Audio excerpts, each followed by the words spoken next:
let us look at this question. So in this question, basically, there's a regular octagon, and we have to find the value of AB vector plus AC vector plus AD vector plus AE vector, and basically we have to find this whole expression.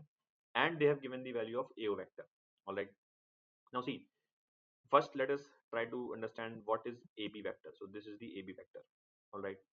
Just a second, guys. Yeah. So AB vector can be written as, look, AO plus OB. Yes or no? So using the vector rule, AO plus OB. So that is AB. Okay. So this AB vector can be written as AO vector plus OB vector, right? Then look at the AC vector. So AC is this vector. AC can be written as AO plus OC. All right, AO plus OC. So AC can be written as AO plus OC. Okay. Then AD.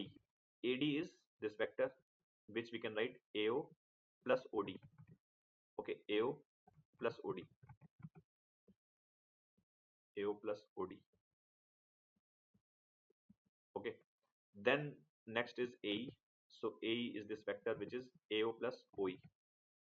So that will be AO plus OE. All right. Then AF. AF is this vector which is AO plus OF. Okay, AO plus OF. Then AG. AG is this vector which is AO plus OG. Okay, AO plus OG. And last is AH. So AH is this vector which is AO plus OH. Okay, AO plus OH. So effectively we have to calculate this expression. All right. Now let us see what has happened here. So look at OB vector and look at OF vector. So OB is like this and OF is like this. So they are exactly negative of each other. They are equal in magnitude and opposite in direction. So they will cancel. Okay. Look at OC and OG. So OC is like this and OG is like this. Again they will cancel. Okay. Look at OD and OH. OD is like this and OH is like this. So again they will cancel. Okay. Now look, this is AO, AO, AO, AO, AO, AO, AO. So basically we have 7 AOs and we have one OE. But if you understand, OE is nothing but AO only, because OE and AO are like vectors. They are in fact equal vectors. AO and OE are equal. They point in same direction and of same magnitude. So OE can also be treated like AO. So effectively we have got 8 times AO. So the answer will be 8 times AO. Okay, and whose value was given? So this will be 8 into 2i plus 3j minus 4k. So this becomes 16i plus 24j minus 32k. So I think option D is the correct answer for this question. All right. Then now here what is happening? There are two balls of equal masses and both are moving at the speed of equal speed of 6 meter per second, and they could collide head on. Now we need to understand that for collision to happen, they must be moving in the direction. Why? Because if they are moving in the same direction, then the collision will not happen. For example, if this is also moving towards right and this is also moving towards right, but since their speeds are equal, then in this situation collision is not possible.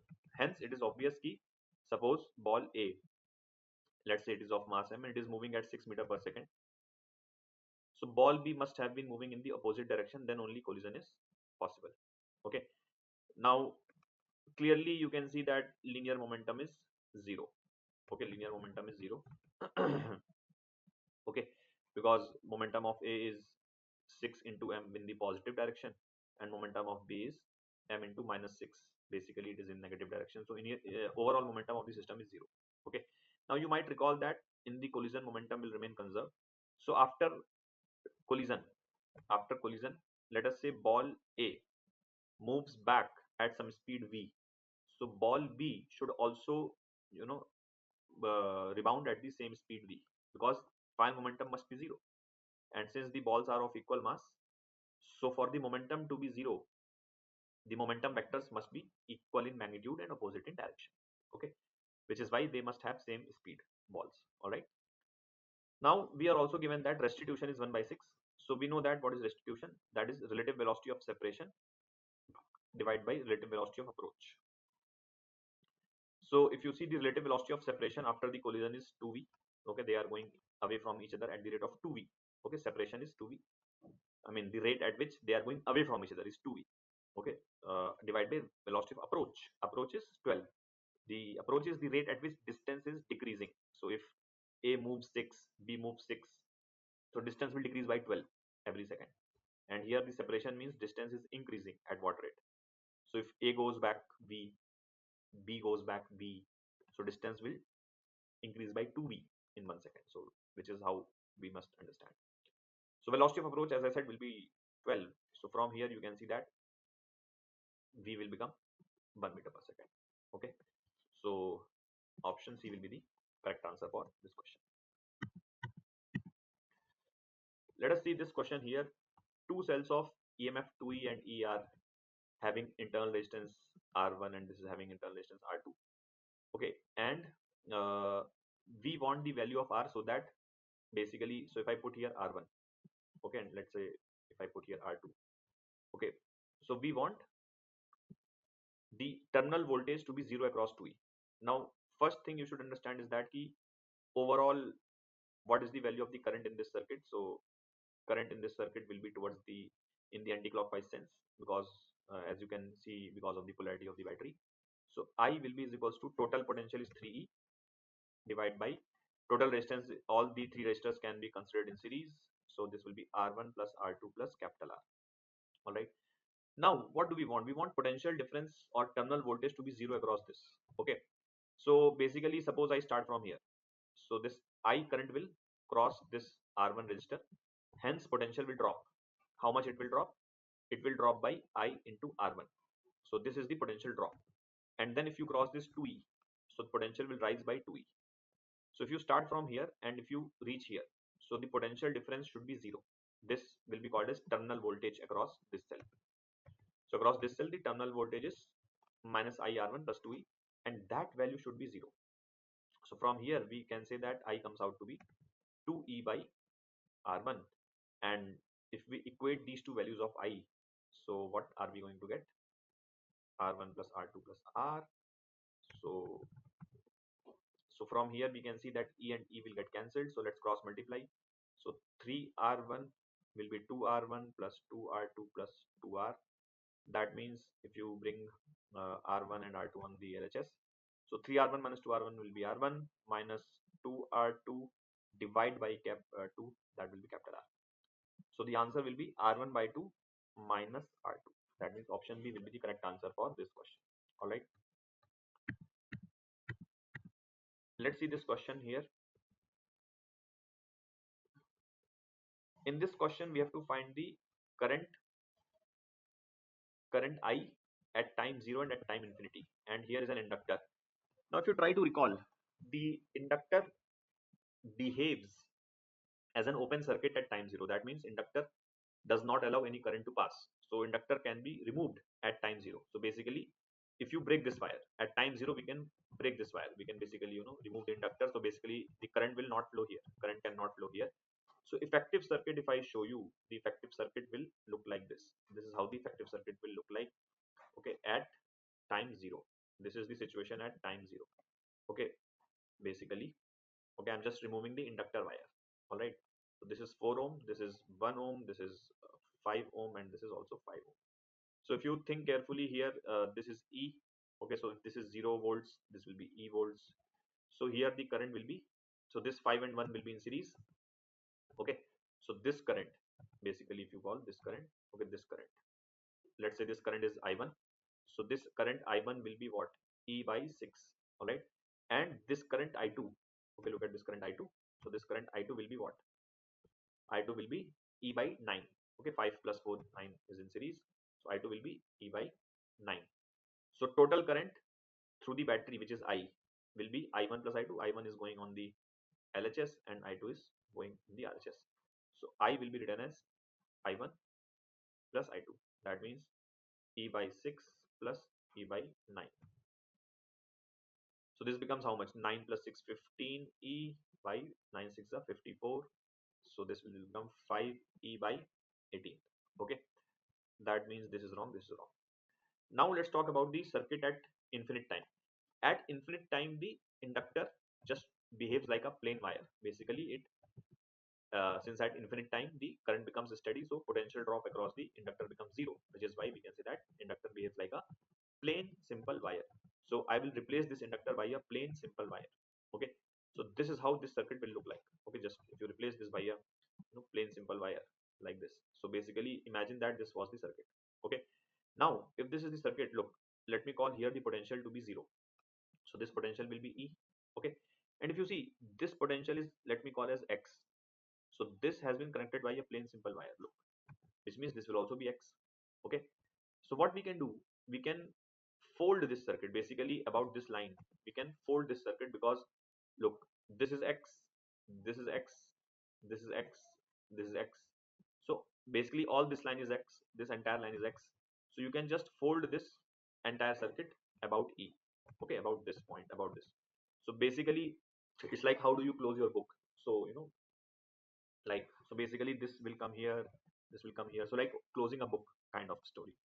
So so what will happen, this 5 and 5, you can see they are in parallel anyway, because potential difference across this 5 is E minus X, potential difference across this 5 is also E minus X. This 4 and 1 are also in parallel, look, X minus 0 and X minus 0. So if I do that operation, so after doing that, this 5 and 5 will merge in parallel, so this will become 2.5.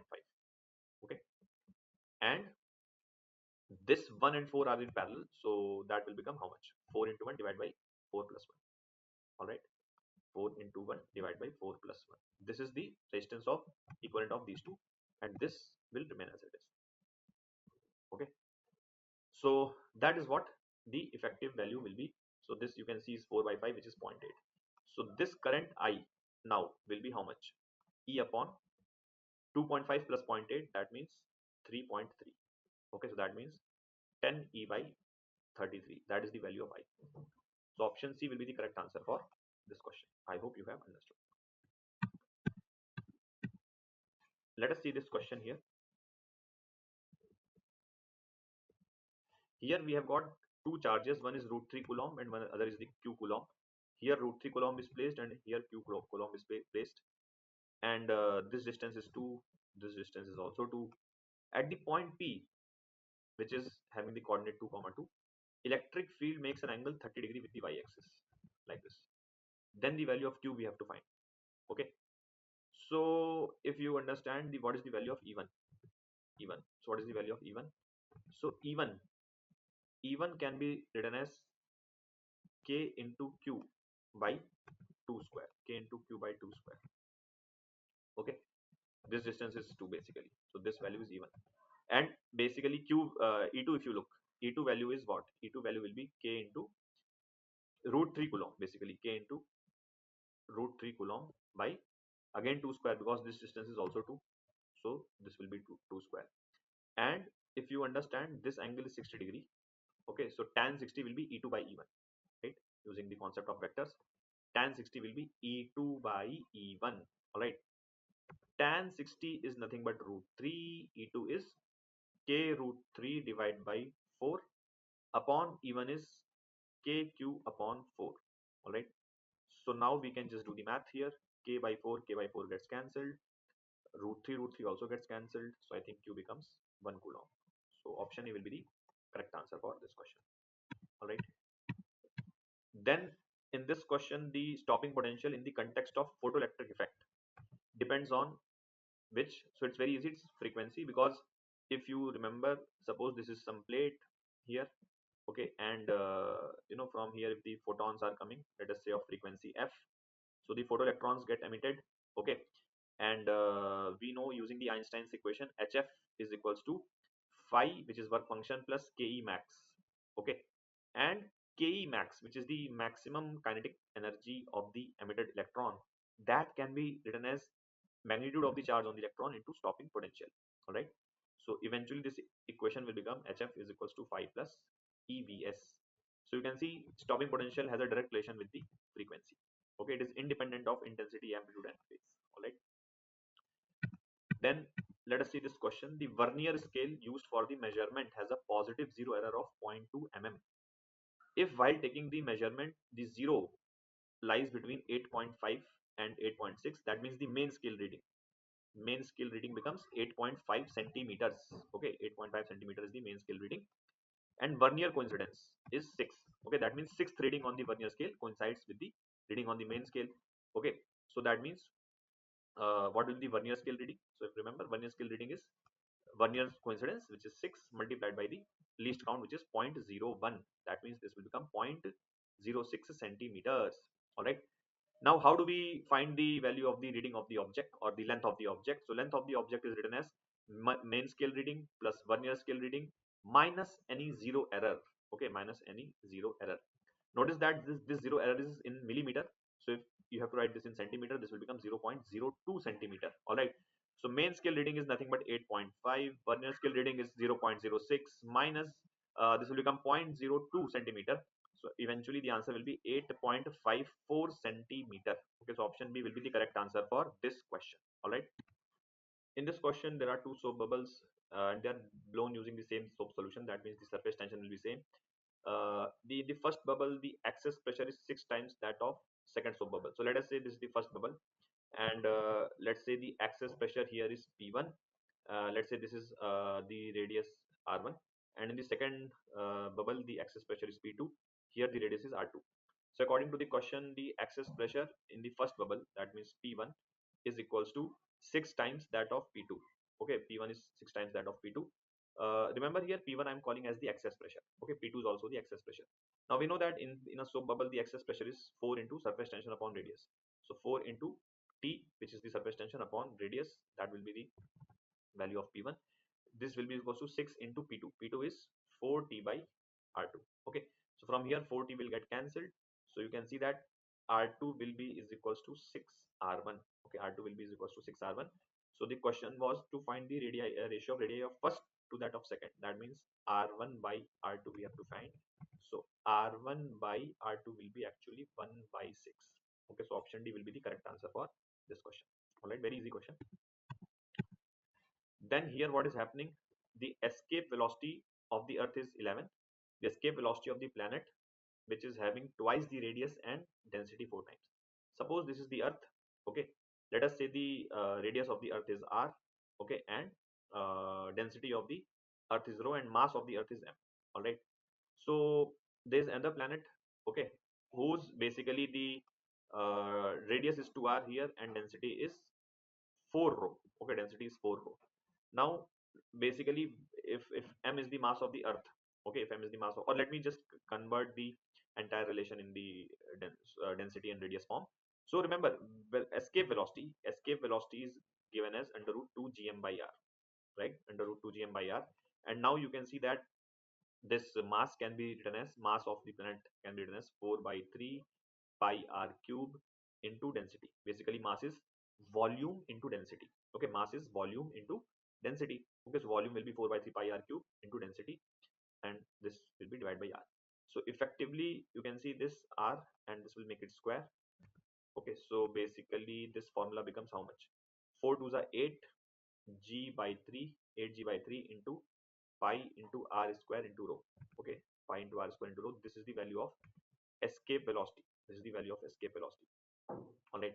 So you can very well notice that escape velocity is proportional to under root of r square into density. Okay. So basically it is proportional to under root of r square into density. So if I talk about Earth, let's say the escape velocity of the Earth was v1 and this was v2. So we can say that v1 by v2 will be radius of the Earth was r square, density of the Earth was rho. Upon radius of the second planet was 2r. So 2r if you square it, it will be like this, and density was 4 rho. All right. Now v1 was given as 11. Okay, 11 upon v2, that will be equals to, now r square and rho will get cancelled. So basically here it will be 1 and here it will be 2 square into 4, that means 16. So v2 will become 44 kilometer per second. 44 kilometer per second will be the answer for this question. All right, let us see the next one. Here we have to find the average value of the energy of an atom for a monatomic gas. Very easy question again. Standard formula based question here. This is the monatomic gas. It has only 3 degrees of freedom. So energy of single atom, okay, single molecule or single atom, is given by F by 2 kT. Okay, F by 2 kT, and F is 3 for the monatomic gas, so this will become 3 by 2 kT. So option C will be the answer for this question. Very standard forward, like standard question. All right. Then magnetic susceptibility of a rod is 499.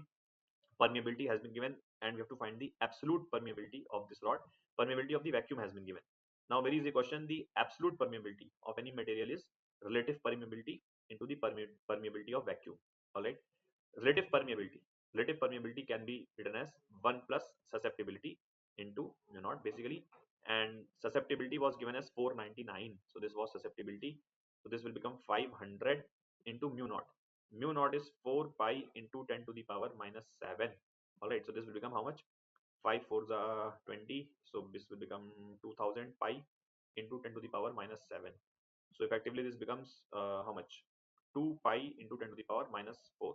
Okay, so option B will be the correct answer for this question. All right.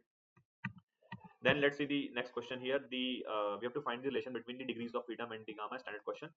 Basically, gamma is nothing but 1 plus 2 by f. So you can see gamma minus 1 will be 2 by f. This is just a formula based question. F becomes 2 by 2 upon gamma minus 1. Okay, so option A will be the correct answer for this question. Now in this question, basically there is a metal surface which has been illuminated by a light of wavelength lambda, and in this case the stopping potential is 8 volts. Okay, now the question is saying that when the same surface is illuminated by the wavelength 3 lambda, then the stopping potential becomes 2 volts. So we have to find the threshold wavelength. All right, so remember threshold wavelength, let us say is lambda naught. Threshold wavelength if I call lambda naught, so work function, okay, work function can be written as hc by lambda naught. Okay, this is the meaning of threshold wavelength. That means hc by lambda naught will be equals to work function. All right, now using the Einstein's photoelectric equation, suppose in the first scenario when the wavelength was lambda, then here the emitted electrons will have kinetic energy k max. All right, and we know that k max can be written as E into stopping potential. That means it will become E into 8 volts. So using the Einstein's equation, the energy of the incoming photon is hc by lambda. That will be is equals to phi plus k max, right? So this hc by lambda will become phi will be is equals to what? Phi will be is equals to hc by lambda naught plus k max will be E into 8. All right.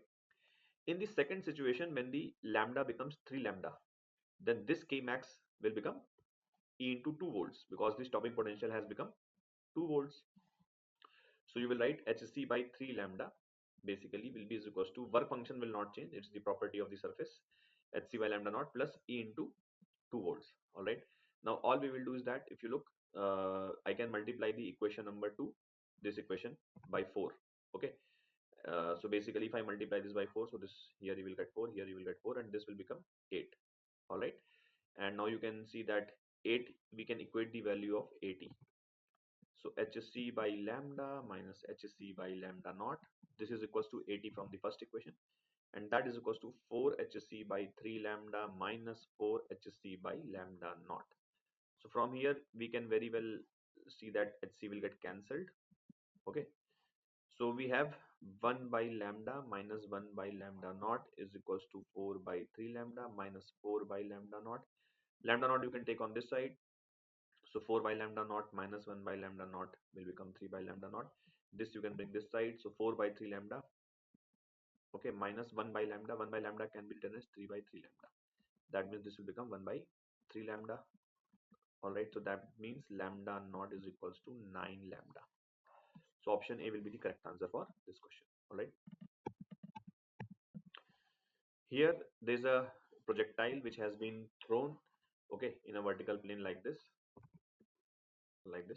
Okay, and they have given the equation of trajectory.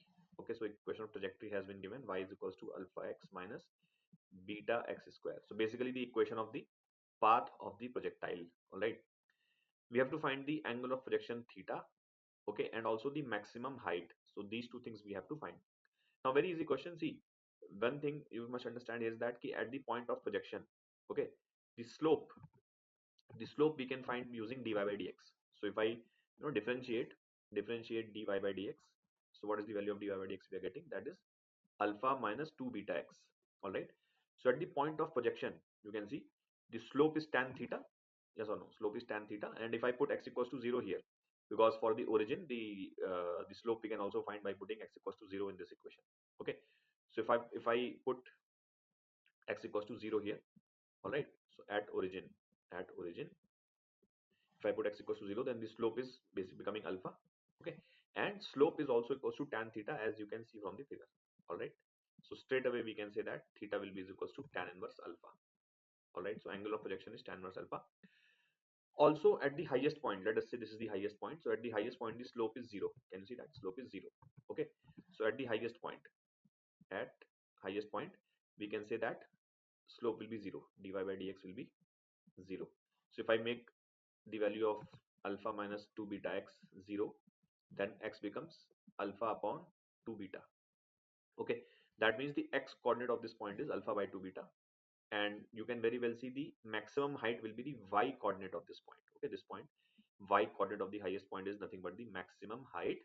So I can put the value of x in the equation. Okay, and I will get the y coordinate. So alpha into x coordinate is alpha by 2 beta. Okay, so I'm putting x value of x here in this equation. So minus beta into alpha by 2 beta whole square.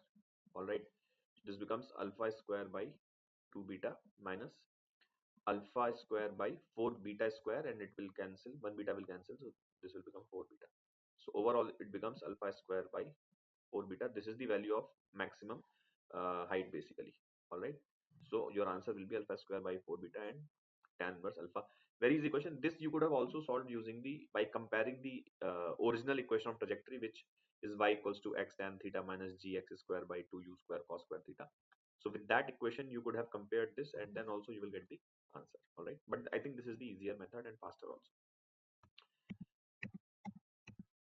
Let us look at this question. So here they are talking about the angle of deviation through an isosceles prism is minimum. So basically you must recall that when the angle of prism has to be minimum, then the condition is that both angle of incidence and angle of emergence should become equal. Okay, so basically let me draw the figure separately here. Okay, so let's say this was the prism, isosceles prism basically. Okay, so basically suppose this is the angle A. Okay, and let us say these are the two so like this is the normal at the first surface. So the light ray is entering at a certain angle I. Okay, at a certain angle I. Okay, and then it will reflect like this. So this angle will also be E. So I should become equals to E basically when deviation becomes minimum. This also makes this condition true key R1 and R2 should become equal to A by 2. So R1 and R2 both should become A by 2. This is the condition for the minimum deviation. And since the prism is also isosceles, so we can say that if this angle was theta, theta, theta, so basically we can say that this angle will also be theta, theta. All right. So now we can say that this ray is symmetric, or you can say this ray is going parallel to the base. Okay, this ray is going parallel to the base, and the ray goes symmetrically. You can see, the ray is very like it is passing through symmetrically with respect to the prism itself. Incident ray and the emergent ray are absolutely symmetrical. Okay, because these two angles are equal. All right, so incident ray and emergent ray are symmetrical. This is correct. Refracted ray becomes parallel. Of course, this you can see this ray is parallel to this prism. Okay, base of the prism, because this angle is theta, this angle is theta. Okay, so we can say that this is also correct. Angle of incidence is equal to the to that angle of emergence. Okay, yeah, this is also right. This is also the condition. And when the angle of emergence is double the angle, so this is wrong. Okay, so we can say that A, B, C statements A, B, and C are true. Okay, statements A, B, and C are true. Okay, so I hope you would have understood. All right, then let's go to the next question.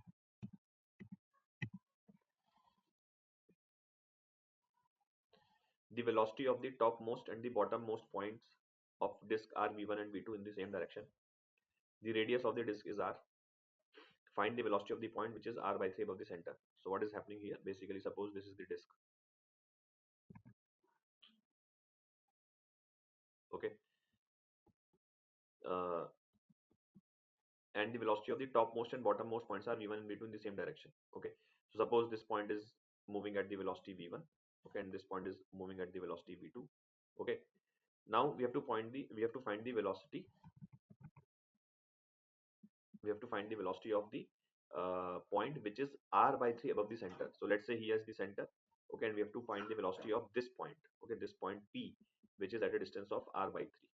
Okay, this is what we have to find. Okay, now see, can we find the omega of this disk? Very easy. Omega is, how do you find omega? Omega of a rigid body we can find using this concept, v relative in the perpendicular direction divided by distance between those 2 points. So for example, suppose I call this point as A, and suppose, sorry, let me call this point as B, and let me call this point as A. Okay, suppose I stand on B. So with respect to B, okay, if you look, this is the line joining AB. Okay, actually center will lie here and B will also lie here. So with respect to B, what is the relative velocity of A perpendicular to this line? Okay, so numerator actually means velocity of A with respect to B perpendicular to the line AB. That means if you look, line AB is along the y-axis. Line AB is along the y-axis. So you have to find the relative velocity of A with respect to B in the x direction basically. So what will be this value? V relative in the perpendicular direction.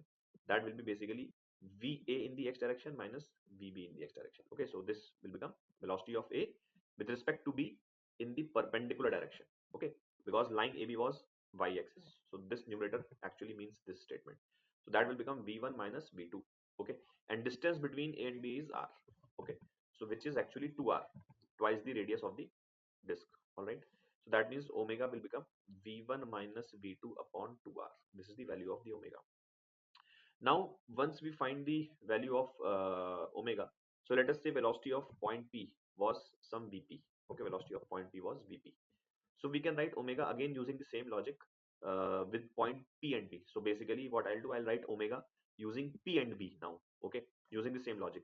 So omega again can be written as Vp, look, Vp minus Vb upon this distance. Okay, Vp minus Vb upon this distance. Okay, Vb will be V2 again. Same logic I'm using.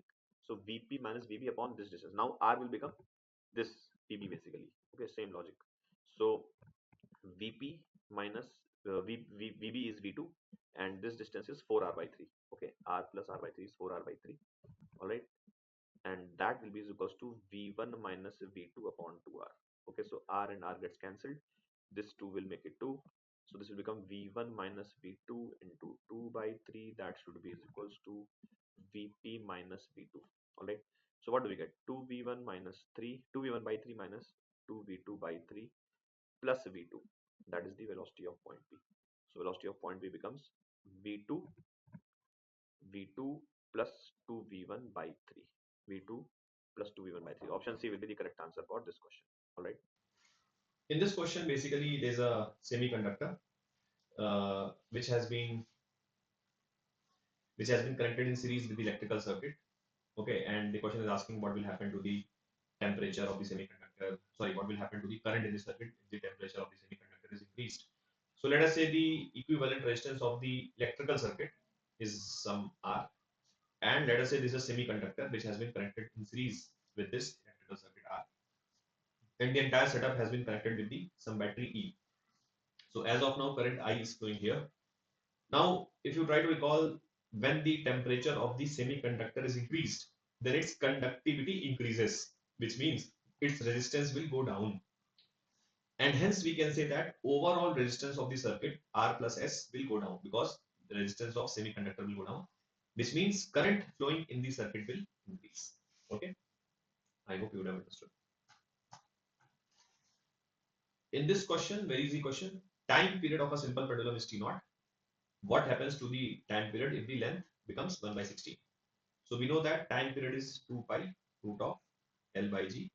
So original time period T naught was 2 pi root of, let us say, L naught by G. Let us say length was L naught initially.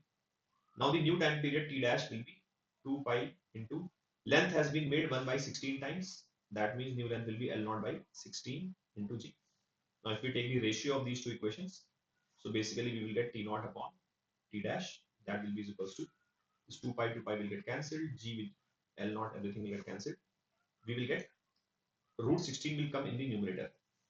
That means T dash will be T naught by 4. Here this is a Young's double slit experiment, and the slits are separated by 2 millimeter. That means small d is 2 millimeter. Screen is placed 1 meter away. That means capital D is 1 meter, and wavelength is 500 nanometer. We have to find fringe width. Straightforward formula based question. Fringe width we know is lambda capital D by small d.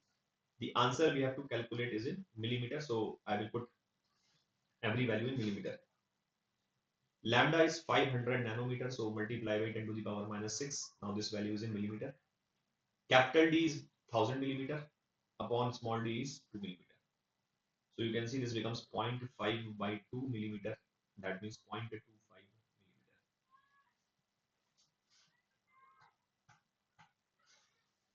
In this question, we have to check what all graphs are correct. Look at the option A. Basically, in the option A, isothermal graph they are showing like this, this kind of graph. But adiabatic graph they are showing like a vertical line. Now this is wrong. Why? Because if you remember, this is a PV graph, and if I draw isothermal graph, this is like this, which is correct. It's a rectangular hyperbola.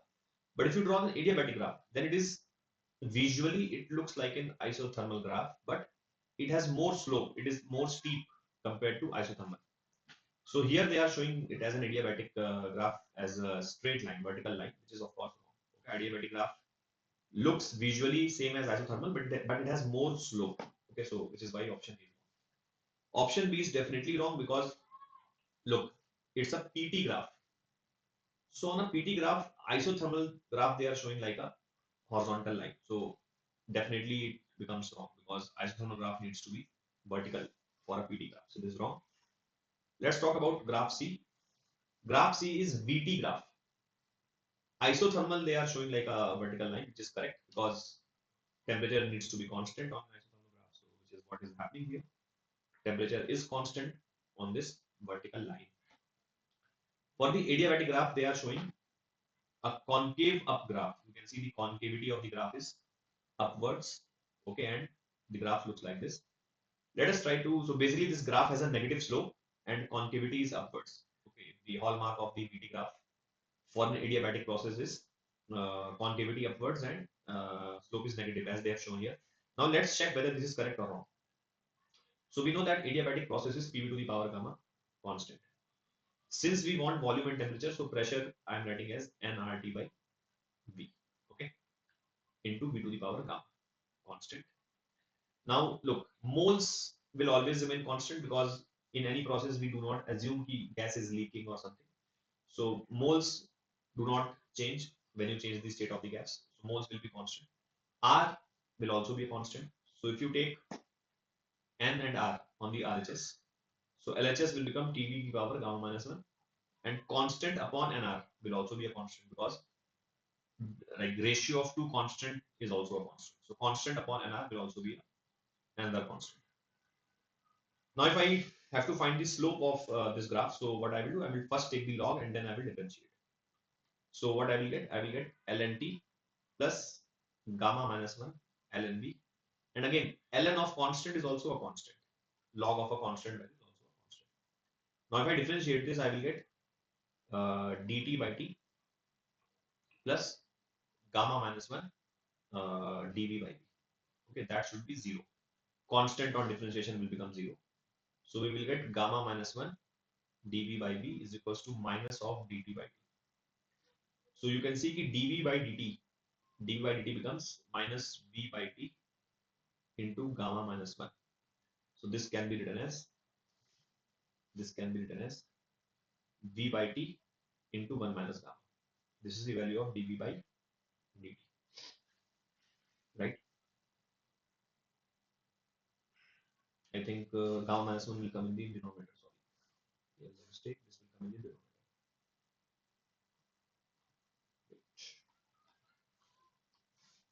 D by dt will be v upon t into 1 minus gamma, right? Yeah, this is what we are going to do. V will come in the yes, correct. Now look, notice that this value is negative. Why? Because gamma is always greater than 1 for any gas, whether it's a monatomic, diatomic, polyatomic. Gamma is always greater than 1, which means RHS is a negative value. That means slope of VT graph will be negative. Look at this. Every point the slope is negative. Okay, can you see slope is negative for this graph at every point? right? It's a negatively sloped graph, which means this part is correct. Now let's check the concavity, convexity. So how we will check? Double derivative. So if I differentiate this again, so d2v by dt2, okay? So you will use quotient rule.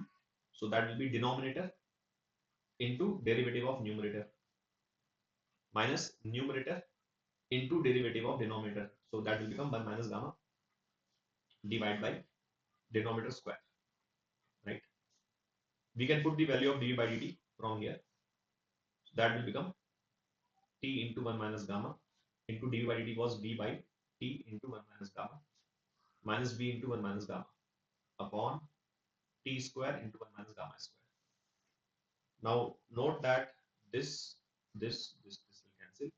V and minus b. Look, v and minus b will also get cancelled. So eventually numerator will become b gamma and denominator is t square into 1 minus gamma square. So now look at this expression. This is always a positive value, always. Okay, which means that double derivative is always positive, and hence you might recall if double derivative is always positive, then graph is concave upwards, which is what was shown in this graph. Which means option C is correct. Option C is absolutely correct. Okay, so graph C is correct. Okay, now let's check the graph D. However, if you look at the options, graph B was wrong, which means this cannot be right. Graph A was also wrong, which means this is also wrong.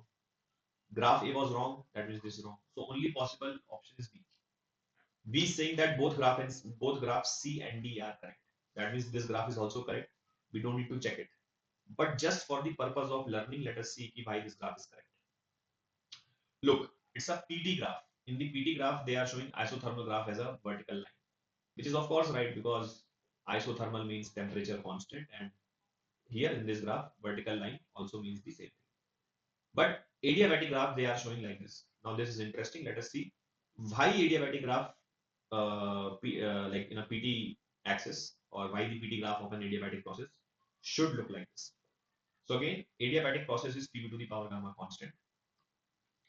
I need pressure and temperature, so volume ko I'm replacing and I'm writing volume as nRT by P to the power gamma constant. Now look, this will become pressure to the power 1 minus gamma and temperature to the power gamma. N to the power gamma and R to the power gamma you can bring on the RHS. And constant upon those values will also be a constant. Basically, constant upon N to the power gamma and R to the power gamma will also be a constant. This entire thing is a constant. Okay. So if I take the log, okay, so you can write this as another constant. So if I take the log, so 1 minus gamma ln p plus gamma ln t, that should be 0 because constant on differentiation will become 0. And now if I differentiate this, sorry, my bad, I have yet not differentiated. So it will be a constant. Now I will differentiate this. So that will be 1 minus gamma dp by dt plus gamma 1 by 2. Okay, that should be 0. All right. So from here, dp by dt will be what? That will be minus gamma upon t into 1 minus gamma. That means gamma upon t into gamma minus 1. First thing you should notice is that this value is positive because gamma is always greater than 1. That means slope of the PT graph for the adiabatic process will be positive. Now look at every point here, the slope you're getting is positive. Can you see that slope is positive at every point? So at all the points, slope is positive. Okay. Now let's check for the convexity, concavity. So for that, I will find the d2p by dt2 by again differentiating this. So d2p by dt2 will be denominator. Okay, denominator t into,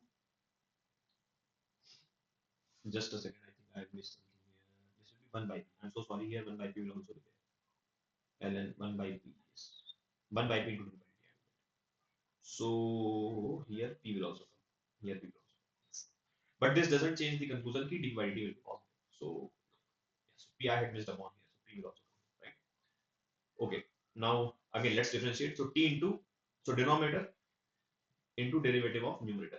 So that will become gamma dp by dt minus numerator, okay, into derivative of denominator. So that will be gamma minus 1 upon denominator square. Okay. Now let's put the value of dp by dt here. So that will be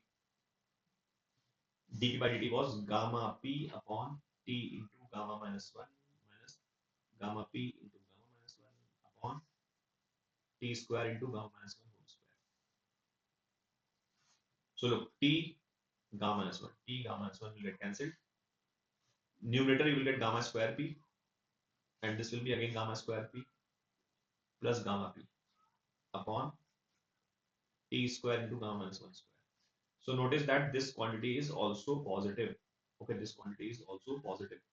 Okay, always positive. That means we can say ki this graph will also be concave upwards. This graph will also be concave upwards, and it also had a positive slope. That means graph D was also right, which is why we got option. I hope you would have understood. All right.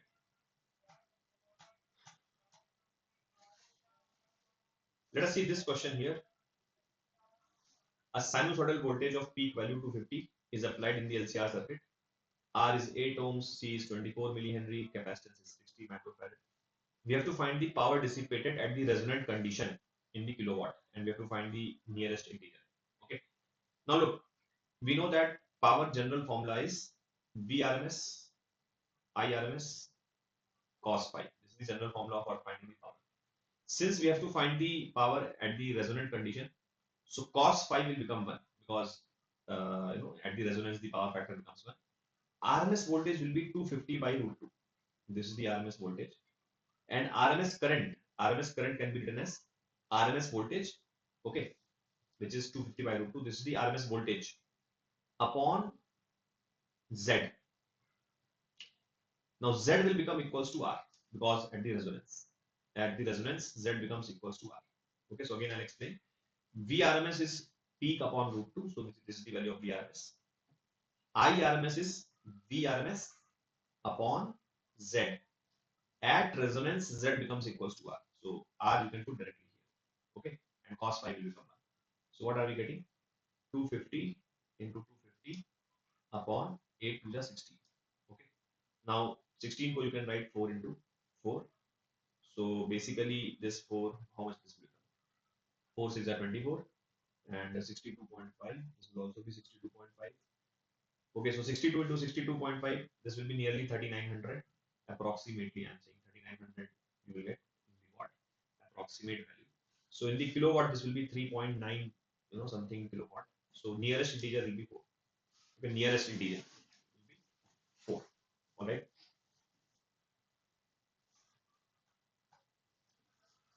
Here, the circuit is shown and the capacitance is of 3 microfarad. The charge it contains initially is 30 microcoulomb. It has been connected with a resistor of 5 mega ohm, and you have to find the current flowing in the circuit immediately after the switch was closed. Now, immediately after the switch was closed, let us say this plate is positive and this plate is negative. Any one plate you can call positive and any one plate you can call negative. Okay. So immediately after the switch is closed, we can say charge will remain unchanged because charge needs time to change. So immediately after the switch is closed, charge will you can say is still 30 just after switching closing the switch. So if I assume the current is I, okay, assume the current is I in the circuit just after the current switch is closed. So you can write the Kirchhoff's law equation. So from here, if I start, so I into R का drop, okay, and then Q by C rise, potential will rise because we are going from negative to positive plate. So that means Q by C rise, that should be 0. Okay, loop is completed. So basically, this is the question you are going to get. So very simple question. I will become Q by CR. Okay. Now, what is the value of Q? It is 30 microcoulomb. So 30 into 10 to the power minus 6 divided by capacitance was 3 microfarad and R was 5 mega ohms. Okay, so this is the current we will get in amperes. Okay, so 3 and 3, this will become 10. This will cut. So this is getting 2 into 10 to the power minus 6 amperes. Okay, but we have to find the answer in microampere. So for getting the answer in microampere, you have to further multiply this with 10 to the power 6. So that will be microampere. So answer will be 2. 2 microampere will be the answer. All right. Question based on Newton's law of cooling. Okay. In this question, basically, a body cools from 75 to 65 degrees Celsius. Yeah. In this question, the body cools. Wait, just in this question, the body cools from 75 to 65 degrees Celsius when the room temperature is 25. The temperature of the body at the end of next 5 minutes. So in the first 5 minutes, the body cools from 75 to 65. So if you remember the average form of Newton's law of cooling, it says that delta T upon delta time is equals to minus B, where B is a cooling constant, into T average minus T surrounding. So temperature falls from here, delta T is the change in temperature, delta small t is the change in time, which is 5 minutes. B is cooling constant, T average is the average temperature of the body in these 5 minutes, and Ts represents the surrounding temperature. So what is the fall in temperature? It is 65 minus 75. 65 minus 75 times 5 minutes. So I can write 5 minutes here. Okay, that will be equals to minus B. Average temperature in the first 5 minutes was 70. Like average of these two values is 70. Minus surrounding temperature is 25. This is the equation that we will make.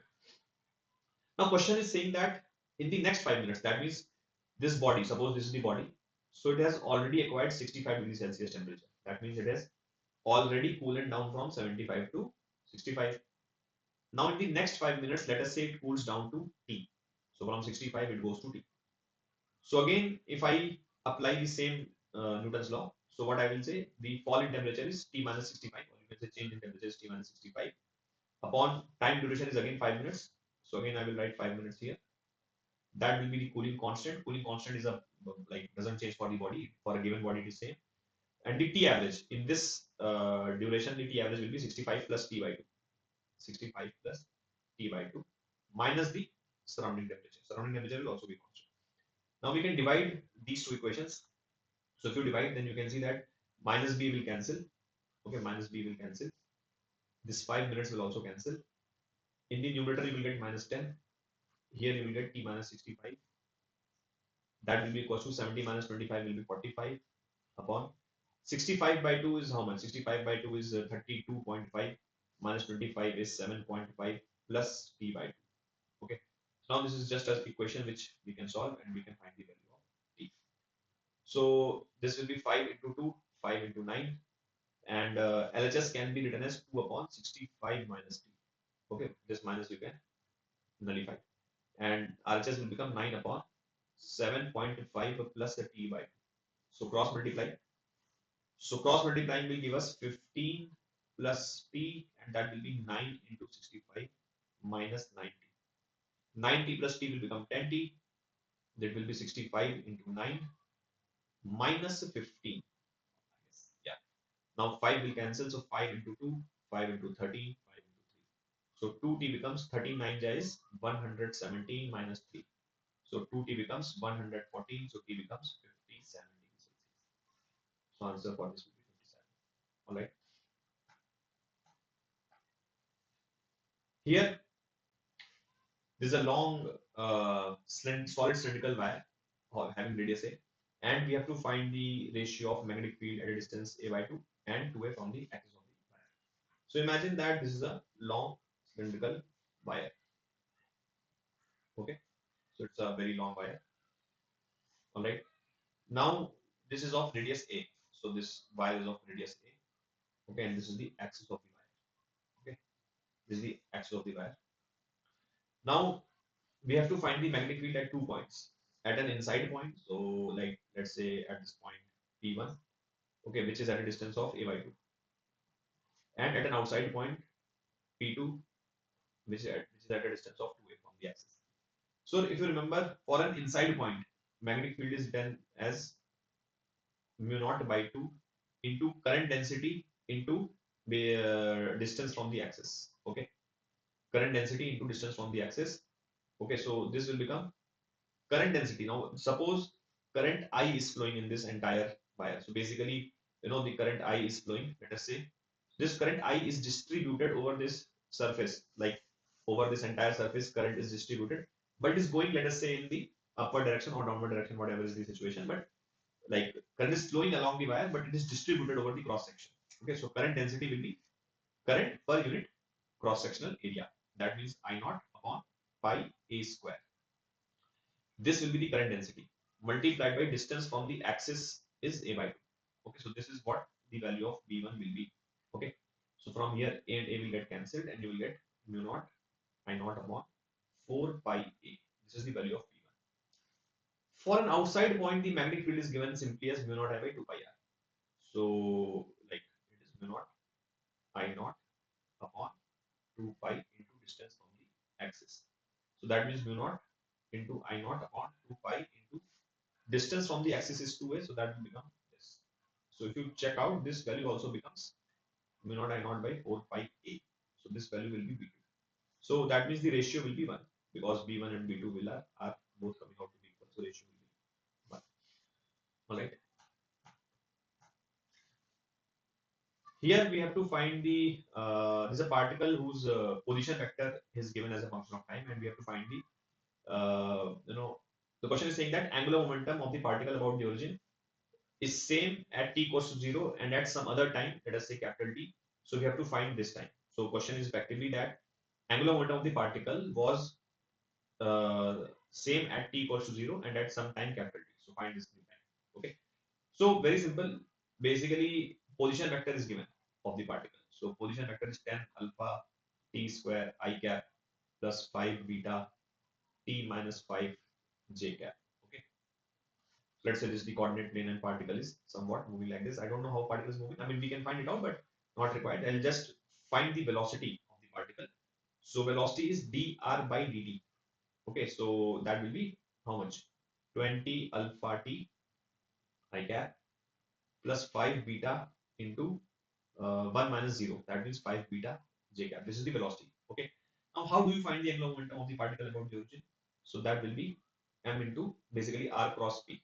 Okay, angular momentum is r cross p. So you can write that as m into r cross b. All right. So r vector was this, and this was the b vector. So if you cross basically this cross this, so this cross this will become 0. I cross I will become 0. I cross j will become what? 10 into 550, 10 into 550 alpha beta t square. Okay, and I cross j will become k. I cross j will become k. Then this j cross j will also become 0. J cross j will also become 0. And j cross I will be minus k. So 5 beta into 20. So 5 into 20 will be 100 alpha beta t into t minus 5. 5 into 20 is 100 alpha beta t minus 5, and this is minus k. Okay, so this is the angular momentum we are getting. This is the angular momentum we are getting. Let's just simplify it. So 50 alpha beta t we can take out. 50 alpha beta t we can take out. So t k cap, and here 2 will be left. 2t minus 10, and because of this minus you will get. So basically look, 2 will be left here and t minus 5 will be left here. So 2 into t minus 5, but this is minus k cap, so you can write this as minus k cap. Okay, so what does this become? 50 alpha beta t m, then t k cap minus 2 t k cap, so that will become minus t k cap plus 10 k cap. Okay, so this is the value of angular momentum. Okay, you can take out 10 minus t, basically k cap will also go outside. So 50 alpha beta t m into 10 minus t and k cap. So this is the angular momentum. Now what is the angular momentum at t equals to 0? So at t equals to 0, you can see angular momentum is 0 only, because here if you put t 0, then the angular momentum will be 0. So at t equals to 0, angular momentum is 0. So when will be the angular momentum 0 again? Clearly at t equals to 10 seconds. At t equals to 10 seconds, angular momentum will be 0 again. Okay, so that means the new time at which angular momentum becomes 0 is 10 seconds. So this is what we were required to find. So the answer will be 10 seconds. Okay, I hope you have understood. Thank you all of you. Bye bye.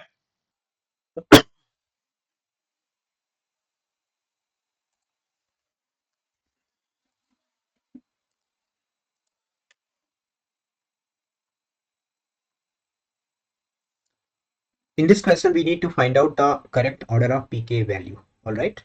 So let's find out the order of acidic strength. Considering the first question, this is commonly known as squaric acid if you have heard about. If you remove this hydrogen, negative charge will be delocalized to land at oxygen atom. And most importantly, if you remove both the hydrogen atoms, we will get four equivalent resonating structure which actually make it highly stable. All right. So it has maximum tendency, and this negative charge is stabilized in first case, second case, both by resonance.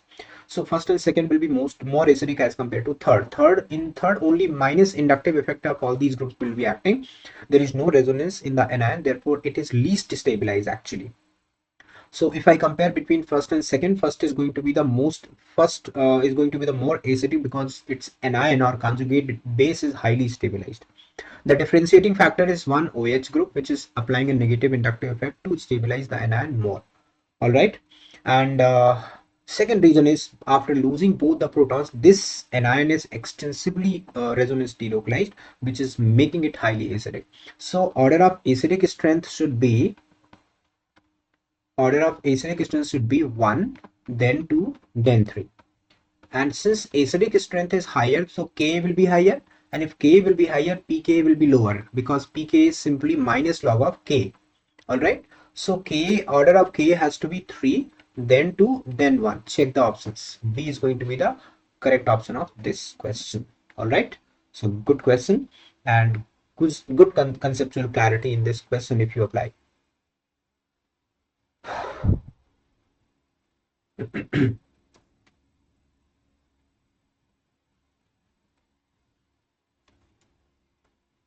In this question, we need to find out the number of kilograms of FeS2 to produce H2SO4. No.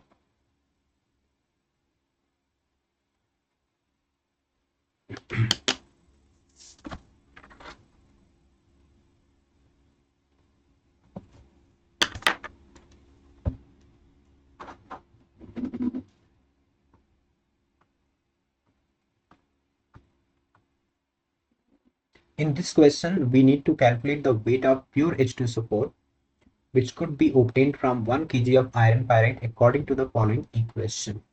Alright, so in this sulfur atom is actually getting converted into sulfur dioxide, which is the important atom to remain conserved. And this sulfur dioxide is changing into sulfur trioxide followed by H2SO4. So can you see from beginning till end sulfur atom remain constant? So can we apply POAC at sulfur atom? Apply principle of atom conservation at sulfur atom. So I can write number of moles of FeS2 into 2 must be equal to number of moles of H2SO4 into 1. Number of moles of FeS2 should be 1000 gram divided by molecular weight of this 56 plus 2 into 32 into 2 must be equal to number of moles of H2SO4. If I assume W is the weight of H2SO4 in gram, then W into 1000, sorry, W is the weight of H2SO4 in gram. From here you can calculate W actually, and W divided by 32 multiplied by 1. Okay.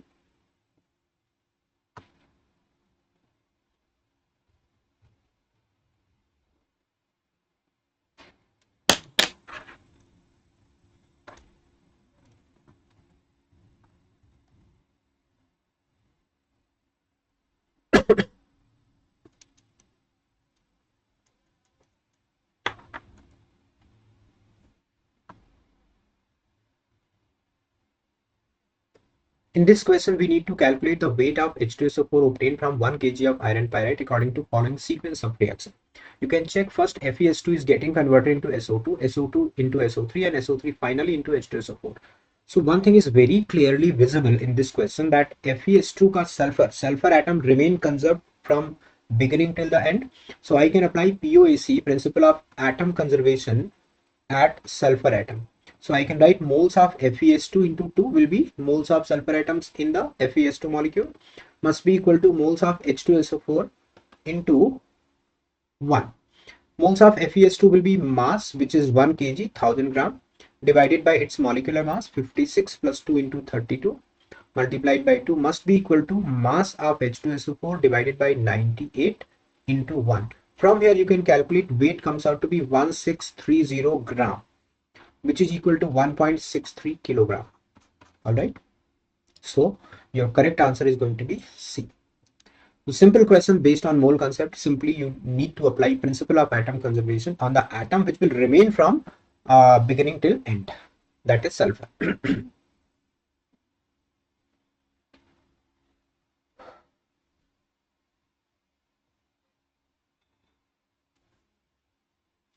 In this question, three reactions are given for H3PO4 actually.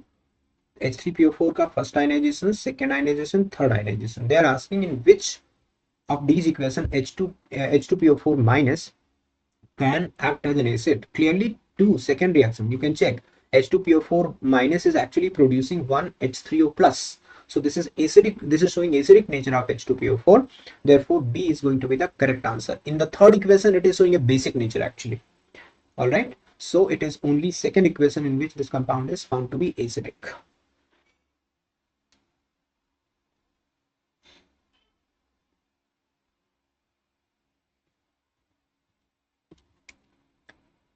This is sequence of organic reactions. We need to identify compounds, and on the basis of that we need to answer the question. Okay, a colorless substance A, C6H7N, is sparingly soluble in water, but when treated with mineral acid, B is water soluble. That means when acid react with this, it becomes water soluble.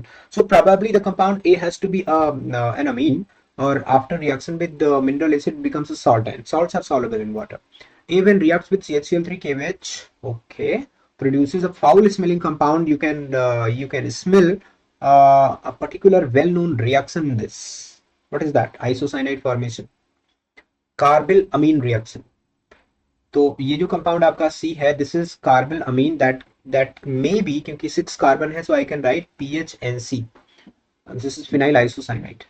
Also react with PHSO2Cl to produce compound D, which is soluble in water. Okay, they are asking for A. A when react with PHSO2Cl form a compound D, which is water soluble. What is soluble in alkali? A react with HNO2 to produce E. This is actually showing the presence of aniline. So one thing becomes very clear, that compound A is aniline. Now you can check all the reactions.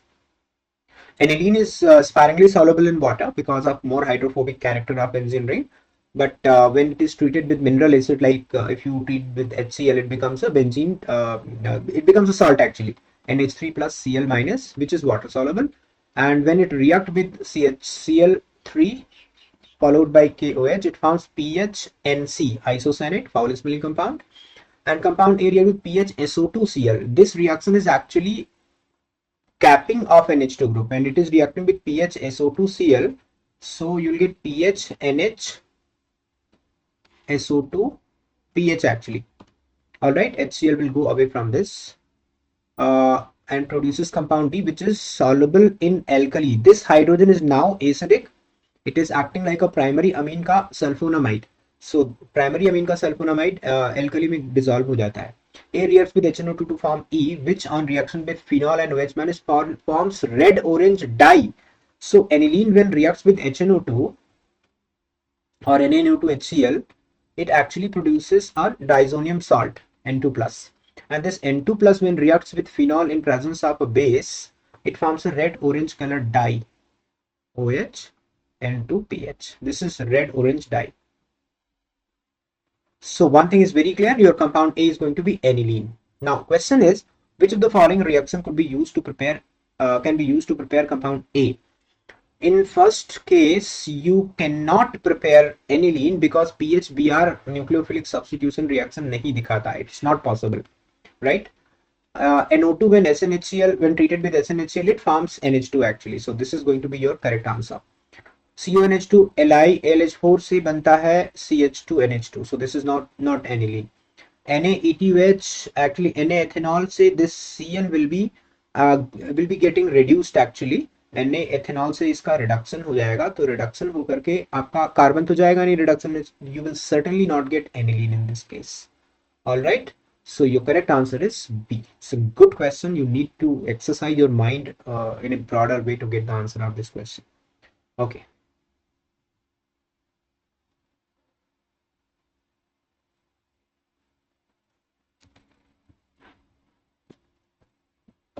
In this question, we need to find out the relationship between 1 and 2. All right. There are many methods of finding out the relationship between two Fisher projection formula. But out of that, one thing is very popular, that if you rotate the Fisher projection formula in the plane of paper, you will get the same compound. Just check 180 degree rotation. Rotation of 180 degree of Fisher projection formula in the plane of paper result in the identical molecule. If you rotate the first one, you will get second one, isn't it? And rotation will not make any change. So it's an identical molecules. 1 and 2 are identical molecules. All right. Apart from this, you have to check via interchanges. Like if one chiral carbon is present, you have to check odd interchanges gives enantiomer, even interchanges gives identical. And if there are more than one chiral carbon, then you have to really check the interconversion at first, second, third, all the carbon atoms to actually establish a relationship between the two Fisher projection formula. So for this question, they are identical.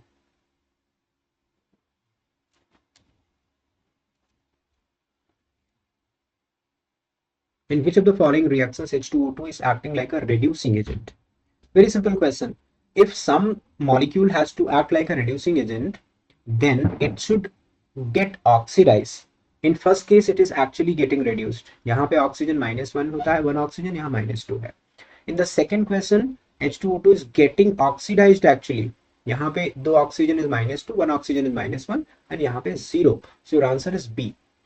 If you go on C, H2O2 is getting reduced only. In D, H2O2 is getting reduced. Either of these molecules are actually having oxygen in -2 oxidation state. So there is no oxidation possible in the fourth reaction for compound H2O2. Therefore, only B is the correct answer, where H2O2 is getting oxidized. Therefore, H2O2 will act as a reducing agent.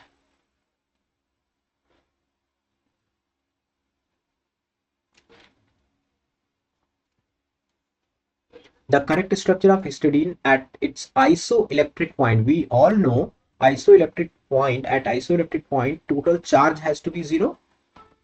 If total charge has to be 0, that means if we keep the solution of such compound in the electric field, no migration towards any electrode will take place. Now, if you check at this, that means compound, if it is existing in Zwitter ionic form, it will be perfect to be at isoelectric point.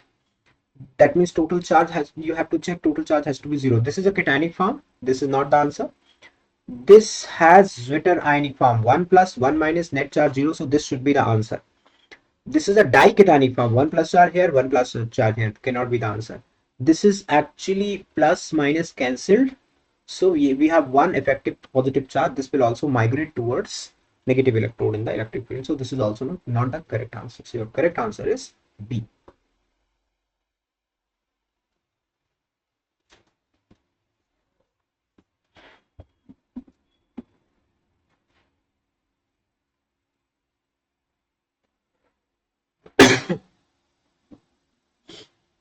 Yellow colored aqueous solution of sodium chromate changes to orange when acidified. This is a well known fact actually.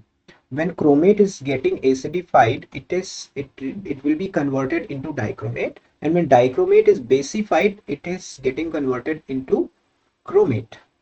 Therefore, H ion actually convert chromate ion to dichromate ion is going to be the correct answer. The rest of the options are not true for this. Like if you read option B, H ion react with sodium chromate to give sodium ion. H ion react with sodium chromate sodium ion which turns solution orange. This is wrong actually. Sodium ion का color जो है वो yellow नहीं होता, orange नहीं होता. Chromium 3 plus ions are liberated. Chromium 3 plus itself is a green colored solution. So orange nahi hoga, wrong. Sodium hydroxide is formed during the reaction which impart orange color to the solution. Sodium hydroxide solution is colorless actually, so no orange color out here. So आपका correct answer is going to be A. All right.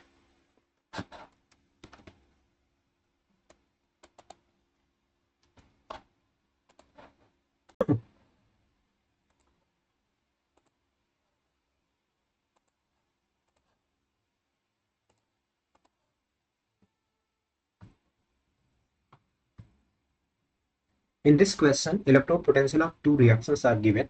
We need to find out the electrode potential of another third reaction, like Cu2 plus 2 electron changing into Cu. E naught is given as 0.34 volt, right? And Cu plus 1 electron changing into Cu, E1 naught is given as 0.522 volt, and Cu2 plus 1 electron changing into Cu plus E1, let's say it's E2 naught, it is actually needed to be calculated. Fine. Since electrode potential are not thermodynamic property, we cannot add and subtract while subtracting the reactions. But we can check these two reactions are when added to give this particular reaction. And when the two reactions are added, you can add their delta G naught, right? So delta G naught can be written as delta G1 naught plus delta G2 naught.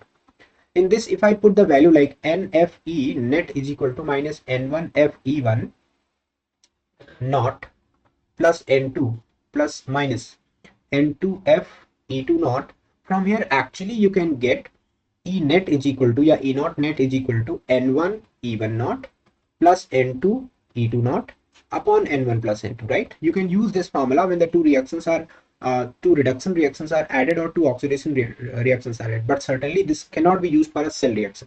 Okay, so E naught is given as 0.34, N1 is going to be 1 into E1 naught 0.522 plus N2 is going to be 1 again plus X divided by 2.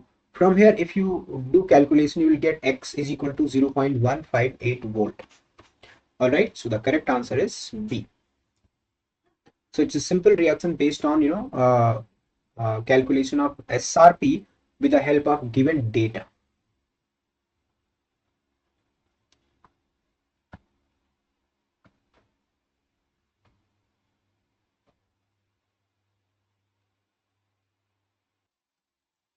In this question, actually some reagent is given against a reactant and we need to find out the structure of compound A, any product. All right. Okay, so your reactant is this CH2F and Br. If you try to make a Grignard reagent of this particular compound Et2O, you will get this Grignard reagent MgBr at CBr bond, as CF bond will not be broken, right? Being a strong bond, it cannot be converted into Grignard reagent. RF cannot be converted into Grignard reagent. When we carry out a reaction with carbon disulfide, it actually forms CH2F COO minus, and after acidification you will be getting CH2F and COOH. All right, so let's check which option contains this particular answer. This is going to be your correct answer, so C option is going to be your correct option. Simple question. First, formation of Grignard reagent followed by reaction of Grignard reagent with carbon dioxide. All right, carbon dioxide always form carboxylic acid with Grignard reagent.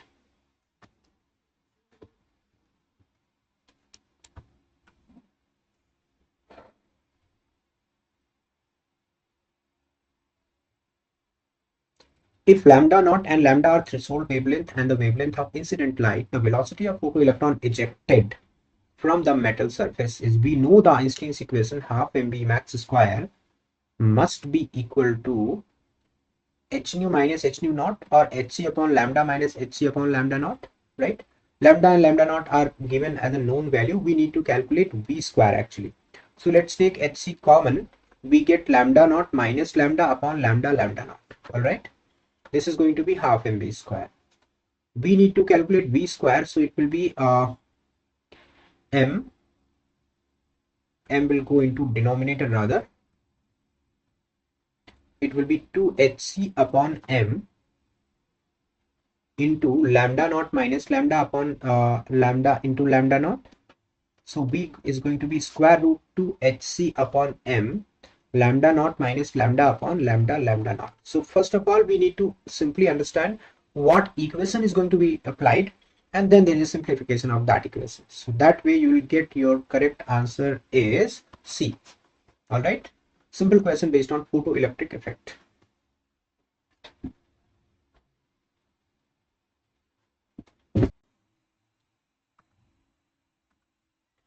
In this question, we need to find out the order of spin only magnetic moment of the following ion system. All right.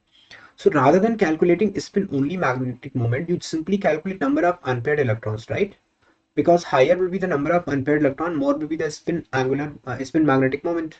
Okay, so check one by one. Mn plus 2. Mn is actually d5s2. After losing 2 electrons, it becomes only 3d5. And since it is a weak field ligand octahedral field, all electrons remain unpaired. No force pairing will take place. So number of unpaired electron 5. Nickel plus 2. Nickel is actually d8s2. After losing 2 electron, it becomes 3d8 only. And since it is a strong field ligand, we expect a force pairing, but here force pairing will not take place. Why so? If you put 8 electrons in the 5d orbitals, it will be like this: 1, 2, 3, 4, 5, 6, 7, 8. All right. So even if you try to force pair these two electrons, you cannot get two orbitals from the inner d orbital. So there is no use of force pairing. Only outer d orbitals will be utilized to form a bond. So number of unpaired electrons remain 2 in this case. Chromium 3 plus. Chromium is actually 3d5 4s1. After losing 3 electron, it becomes 3d3 only. And 3d3 in either take a strong field ligand or weak field ligand, doesn't matter. It will remain number of unpaired electron 3. And scandium 3 plus is actually 3d0. All right, it is 3d1 4s2. So 3d0 contain number of unpaired electrons 0. So maximum magnetic moment is Mn plus 2. Check 1. 1 has got maximum magnetic moment. Then what? 1 and then 3. Number of unpaired electron 3. Then आपका 2. Then आपका 4. Check the answer. 1 3 2 4. 1 3 2 4 is going to be the B. B is going to be the correct answer of this question. All right.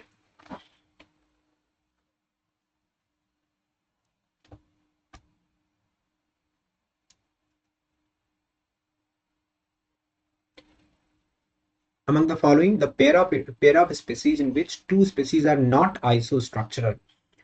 दो कौन से isostructural नहीं है? This is sp3 tetrahedral, sp3 tetrahedral, so it cannot be the answer. Both are isostructural. pf6 minus sf, both are octahedral actually. All right, it's sp3d2 hybridization. SiF4 is sp3 tetrahedral, and SF4 is actually sp3d. It has got one lone pair now. So 5 plus 1 steric number is 4 plus 1 steric number is 5. So it's trigonal bipyramidal, where one lone pair is occupied at the equatorial position to give a seesaw structure actually. All right. So this is going to be the answer. Both are not isostructural. One is tetrahedral, other one is seesaw. IO3 minus and XO3, both of them are actually sp3 tetrahedral. ये भी sp3 tetrahedral. You simply calculate hybridization and find out the shape. Both have actually one lone pair. Iodine has got one lone pair. If you draw the structure IO3 minus, double bond, O minus, and one lone pair. XCO3, double bond O, double bond O, double bond O, one lone pair. All right. So it's C which is matching the requirement of the question. Therefore, C is going to be the correct answer. All right.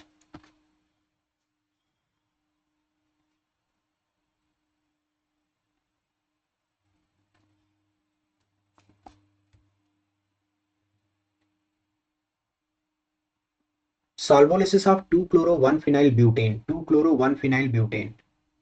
2-chloro-1-phenyl butane. 2-chloro-1-phenyl butane. This is your 2-chloro-1-phenyl butane. All right. Solvolysis करना है with water. If you add water, that means it is going to be SN1 reaction first. So after losing chlorine, it becomes a carbocation. This one, CH2, CH plus, CH2, CH3. This can be rearranged via hydride shift to get benzylic carbocation. PH, CH plus, CH2, CH2, CH3. All right. Which on D next step water will attack to, and H plus will be going from here. You will get this particular alcohol, and this on dehydration via concentrated sulfuric acid gives an alkene Y. All right.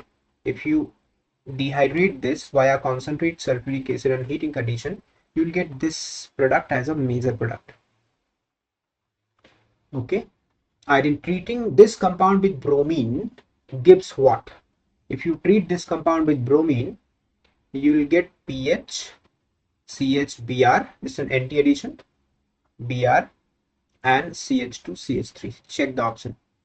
pH, Br, Br. This is going to be the correct option. A contain your correct structure of the product. So A is going to be the right answer. So there are so many reactions involved. First, solvolysis, SN1 mechanism, and the second one is dehydration, again even mechanism, carbocation के through निकलता है, and finally anti-addition of bromine. Okay, so bromine will be added to get dibromo product of the uh, final sequence product. All right.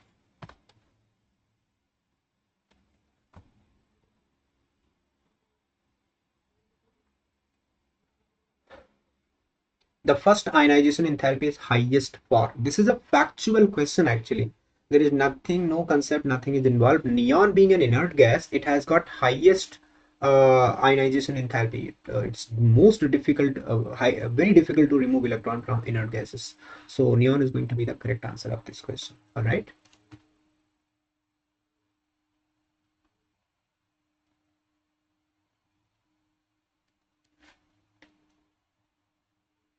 The four compounds are actually given in the question, and we need to arrange them in decreasing order of SN1 reaction.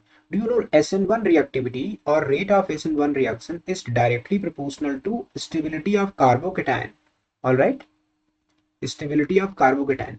So in this case, the most stable carbocation formed will be, see, in this case here there will be carbocation, यहाँ पे carbocation बनेगा, यहाँ पे carbocation बनेगा, and this is difficult to undergo SN1 or even SN2. Aryl halides are difficult to undergo SN1, SN2, so one will be the least reactive. So you can eliminate two options. All right, one will be the least. Highest कौन सा होगा? देखो, in this particular case you have tertiary butyl group out here, and there is no hyperconjugative structures that can be formed during delocalization. So if I arrange carbocation stability, in this case you will get this carbocation. Methyl has got three hyperconjugative structure because of three alpha hydrogen, and in this case you will have one alpha hydrogen out here at this point. So if we compare the carbocation stability will be maximum in case of 2, then it will be 3, then it will be 4, and the last one 1. So the same will be the order of reactivity of SN1 reaction, 2, 3, 4, 1. All right, so B is going to be the correct option of this, correct answer of this question. Okay.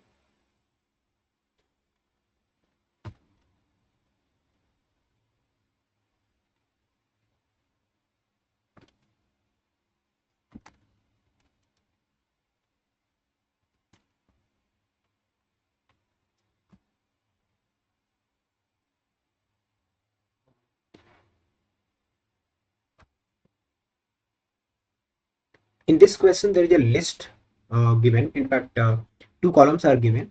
First column contain the chemical reaction and the second column contain name of that chemical reaction. You have to match these reactions. Simple case, and if you have studied organic chemistry thoroughly, you can do this question quickly. See, this is a Rosenmund's catalyst, so this reaction belongs to D, Rosenmund's, this one. This reaction is actually Cannizzaro reaction. You know, aldehydes without alpha hydrogen, one gets oxidized, other gets reduced. So this is Cannizzaro reaction. So this is C. And this one is Friedel-Crafts acylation actually. So it's a Friedel-Crafts reaction. Where is it? A. And this one is aldol condensation. Aldol condensation. The two aldehydes having alpha hydrogen gets condensed to form aldol product, right? Aldol condensation is B. So it's DCAB. DCAB. So you need to find out the correct statement. 1D find, 3B. We have to go option by option because it's not a matching question exactly.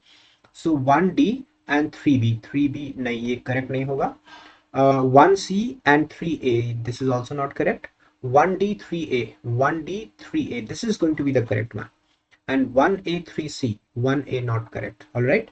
So only C option is having a proper matching of this column 1 and column 2. All right. So beautiful question based on name reactions.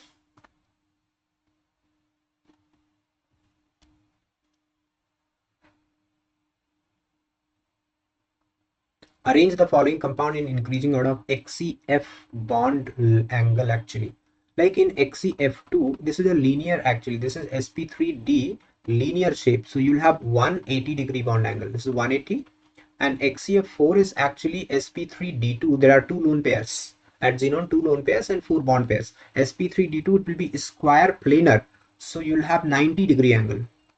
XCF5 minus is actually pentagonal pyramidal structure, right? It has sp3d3, 6 atoms are there and 1 lone pair.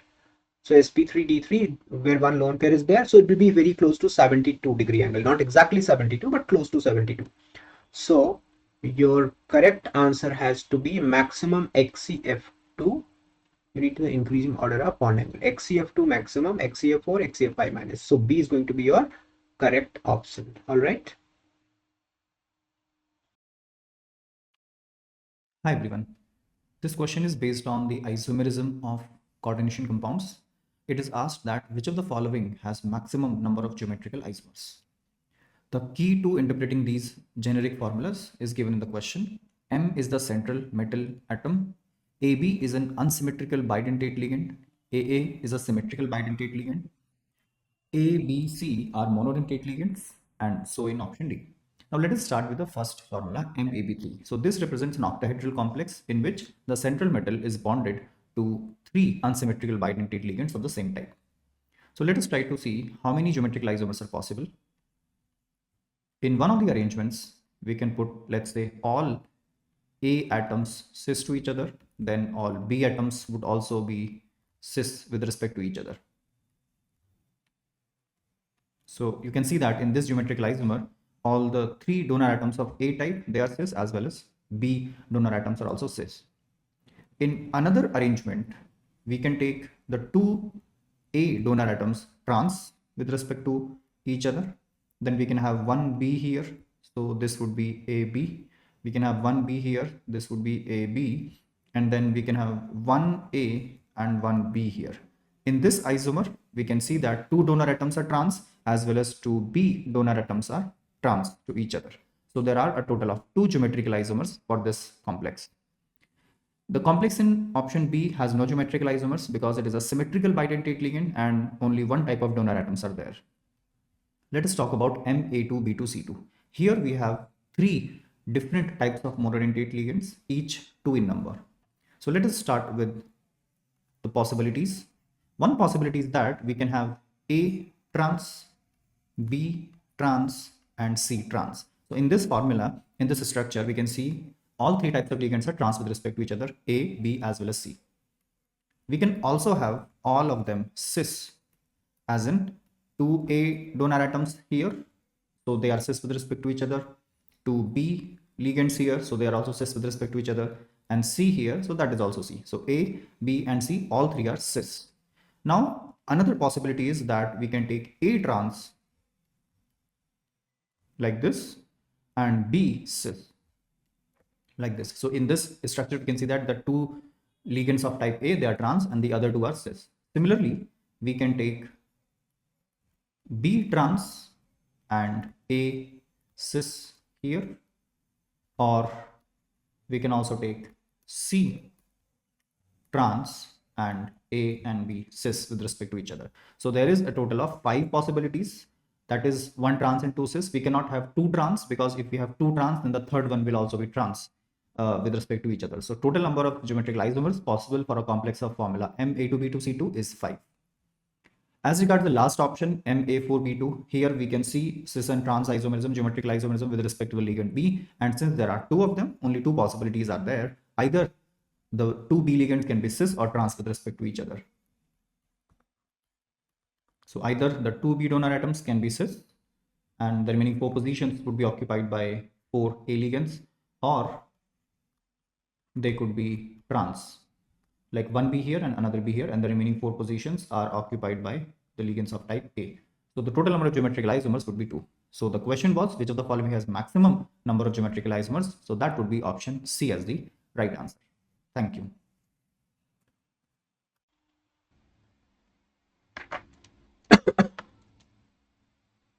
A hypothetical reaction A2 plus B2 changing into 2AB follows the following mechanism. We need to find out the overall order. So if I assume this reaction has an equilibrium constant Kc, rate constant of this reaction is K1 and this reaction is K2. So since second step is slowest, I can write rate is equal to K1 into A into B2. we all know that in the final rate law expression, we cannot keep intermediate compound in the final expression. So A has to be removed. For that, we will be writing equilibrium approximation from the first step. So Kc can be written as A square divided by A2. So A is equal to square root A2 into Kc. This is equation to put this value into rate law expression. So rate is equal to K1 into Kc into square root A2 into concentration of B2. So you'll get K1 into Kc को मैं एक नया constant लिख सकता हूँ. This is going to be A2 raised to the power half and B2 raised to the power 1. So K dash into A2 raised to the power half into B2 raised to the power 1. So overall order of reaction is going to be half plus 1, that is 3 by 2. Alright, so your answer is 3 by 2, that is B. Okay, so there are two approximations usually we use while deriving the rate law expression. One is equilibrium approximation, another one is steady state approximation, in which d intermediate upon dt has to be taken as 0 to find out the intermediate compound concentration. All right.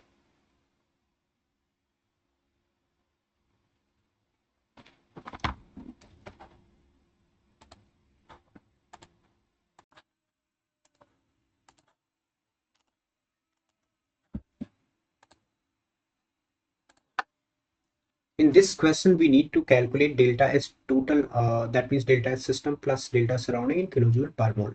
Okay, fine. So delta S system is actually given minus 549.4 joule per Kelvin. Okay, and delta S surrounding can be written as minus Q system upon temperature surrounding. Minus Q system is minus 1648. Delta H and Q will be same actually, because reaction is carried out at constant temperature and pressure. So it will be plus 1648 divided by 298. This comes out to be roughly 5530 into 1000 कर देंगे तो ये joule पर मोल पर kelvin में आ जाएगा. Okay. Now delta S total is going to be delta S system plus delta S surroundings, right? Delta S system is minus 549.4 plus 5530. This comes out to be roughly minus 4980 joule per mole per Kelvin, which is equal to minus Q plus आएगा 4.98 kilojoule per mole. So if you round off in the nearest integer, it will be 5. Alright, 4.98 precise answer. Since we need to write the nearest integer, it is going to be 5. So delta S total is going to be 4.98 or 5 kilojoule per mole. Alright.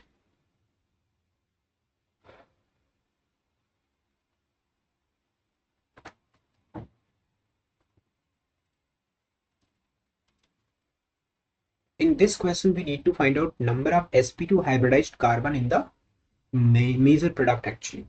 Okay, so first reaction is actually secondary alcohol. So after K2Cr27, we will be getting ketone, and after C6H5 MgBr followed by H3O plus. C6H5 MgBr will attack at this carbon followed by acidification. We will be getting alcohol, OH and pH, and after H plus and heat, dehydration reaction will take place. To get this particular compound, pH will remain at its own place and double bond will come out here. Okay, so we need to find out total number of sp2 hybridized orbitals. So 6 carbon are sp2 from this ring and 2 from this ring. Total is 8. So your answer is 8. All right, simple question. If you know these two reactions, you can easily answer you can easily get the product and answer the required information.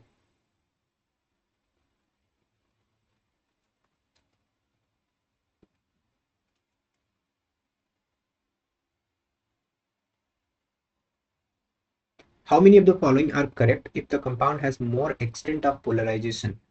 Okay, more extent of polarization means more covalent character. So let's see what happens if covalent character is more. So covalent character is more, first option is correct. Lattice energy decreases also correct. Lattice energy is directly proportional to ionic character.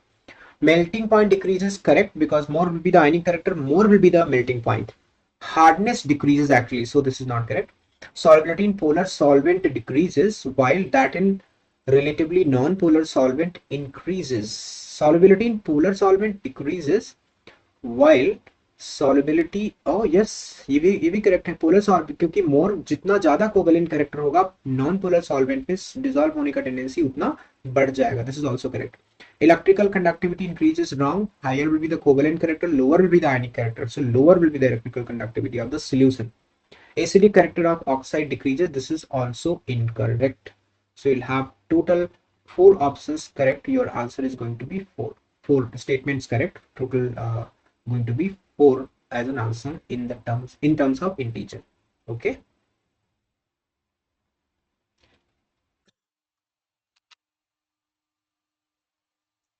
In this question, we have to find out how many hydroxyl groups will be present in the final compound Q.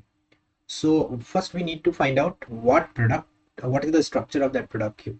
So in first case, since we are taking H plus and heat as a reagent, so this OH group will go in the form of water to form a carbocation. It's a dehydration reaction. All right. So we have a positive charge out here, 2-methyl group here, and this double bond. Now it can be rearranged via methyl shift to get more stable carbocation, and that more stable carbocation will be this only, this. And after losing one beta hydrogen from left hand side, we get a more stable alkene. Okay, this one.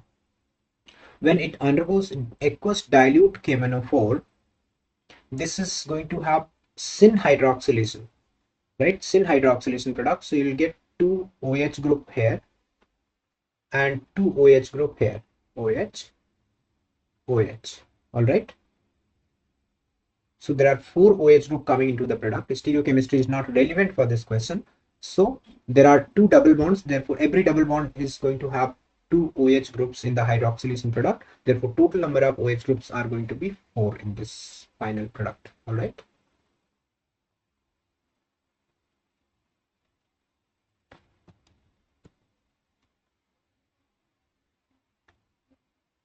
The reaction MgCO3 changing into MgO plus CO2 is in progress. If number of moles of MgO in the vessel is doubled at an instance, then how many statements are correct? Okay.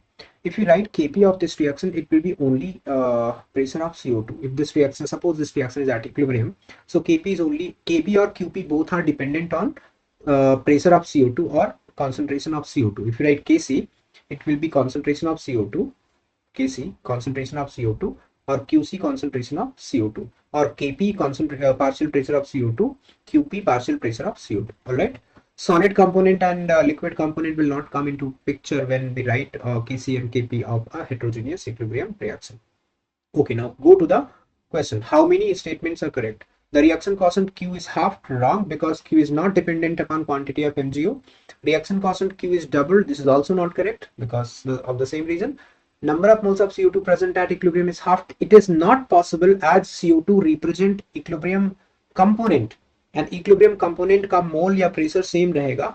Addition of solid and liquid component will not change that mole. All right.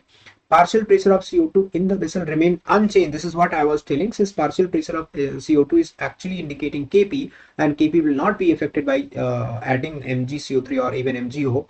Therefore, Kp will remain unchanged. Therefore, CO2 will remain unchanged. In fact, Kp is or Kc is dependent only on temperature, no other external factor. All right. So only this statement is going to be correct. So answer is 1. Only one statement is going to be the correct one for this particular question. All right.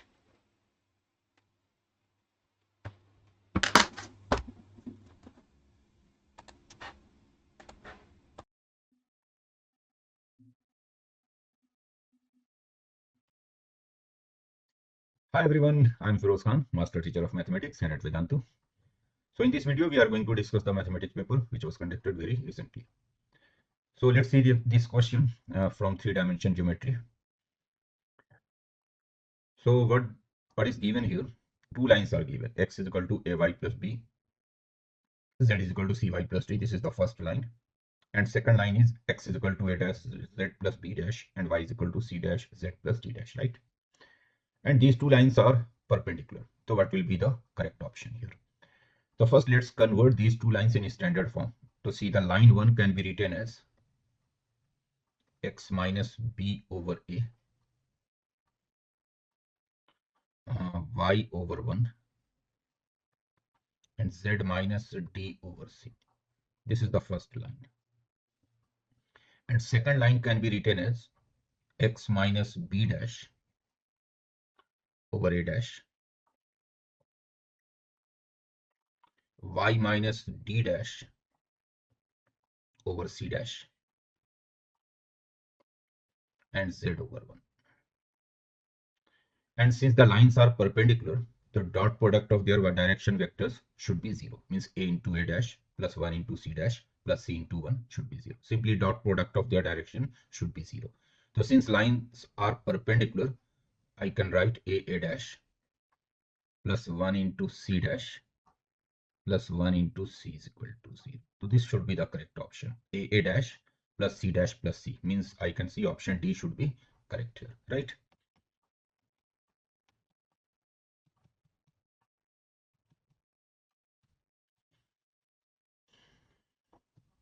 Okay, see this question. This is for from area. So you are given a circle here having center at origin, radius 6, and then a right open parabola having vertex at origin, length of let us assume 9. Parabola of the form y square is equal to 4x. Right open parabola.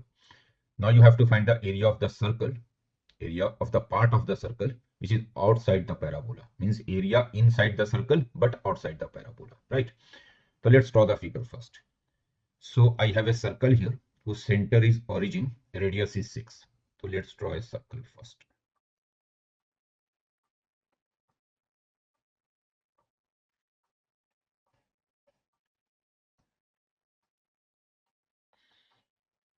This circle has center at origin, radius 6. Let's say this is y-axis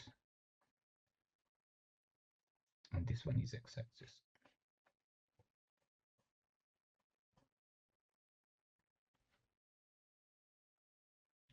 Now the parabola y square is equal to 9x. Obviously it is a right open parabola like this. So this is the parabola y square is equal to 9x. You have to find the area inside the circle but outside this parabola. This area you have to find.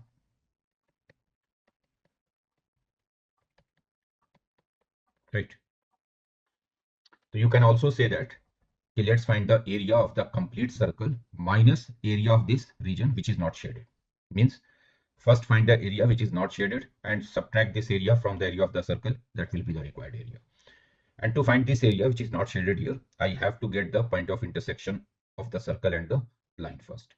So if I solve the circle and the line, put y square is equal to 9x here. So x square plus 9x is equal to 36. If I solve the equation of the circle with parabola, so x square plus 9x is equal to 36. So actually x coordinate will be 3 here. 3 satisfies it. And when x is 3, y square 27, so it is 3 comma 3 root 3. This point. 3 comma 3 root 3. Now what I'm doing, I'm finding this area first. Let's find this area first. Area in the first quadrant, this area, which is I'm shading right now, this area, this area. Now how will you get this area? You can find this area in horizontal or vertical direction. It's your choice. So let's go in horizontal direction only. So this area will be what? I'm just finding this shaded area, the orange color shaded area, this area. So from 0 to 3, it is 3 here. From 0 to 3, it is the area between the parabola and x-axis. And then 3 to 6, radius of the circle is 6. This point is 6 comma 0. From 3 to 6, it is the area between the circle and the x-axis. So what will be this area? This area will be 0 to 3, area between the parabola and x-axis, and parabola can be written as y is equal to 3 root x. So 0 to 3, 3 root x dx. And then 3 to 6, area between the circle and the x-axis. And from the circle, I can write y as under root 36 minus x square, means 6x square minus x square dx. So this area will be what? 3. Integration of root x is 2 by 3, x raised to 3 by 2, 0 to 3. And under root a square minus x square, the formula is x by 2. Under root a square minus x square plus a square by 2, 36 by 2 is 18, sin inverse x by 6. This limit is 3 to 6. Now just calculate this thing. Just calculate this thing. Let's say this area is, okay, let me calculate it for you. So if I put cancel 3 here, so it is 2, 3 raised to 3 by 2 means 3 root 3. Put the upper limit here first. So this will become 0. And then 18 sin inverse 6 by 6, sin inverse 1 pi by 2. This is upper limit. When you put the lower limit here, so minus 3 by 2 under root 27, which is 3 root 3. Then minus 18 sin inverse 3 by 6, sin inverse half, which is pi by 6. So finally it is what? 6 root 3 here minus 9 root 3 by 2 minus 9 root 3 by 2 plus 9 pi minus 3 pi. So now it is 12 minus 9, 3 root 3 by 2 plus 6 pi. So this is this orange color shaded area. So what will be your required area? Your required area. Your required area is area of the circle, which is pi r square, 36 pi, minus 2 times the area of this orange color shaded region. So minus 2 times 3 root 3 by 2 plus 6 pi. So now you are getting 36 minus 12, 24 pi minus 3 root 3. Which option is correct option here? D option, right?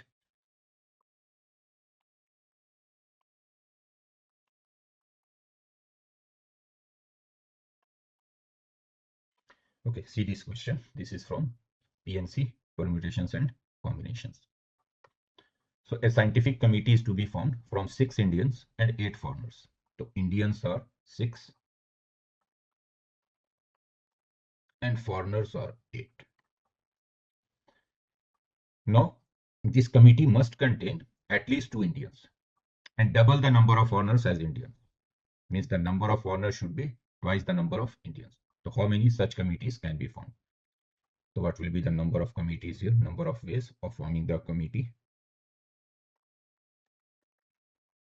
So if I choose 2 Indian, at least 2 Indians should be selected. If I choose 2 Indians, so then I should choose 4 foreigners.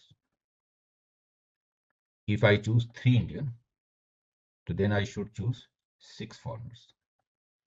And if I choose 4 Indian, so then all 8 foreigners will be selected. So this is the possibility. And now you can easily calculate it. Just calculate, you will get your answer.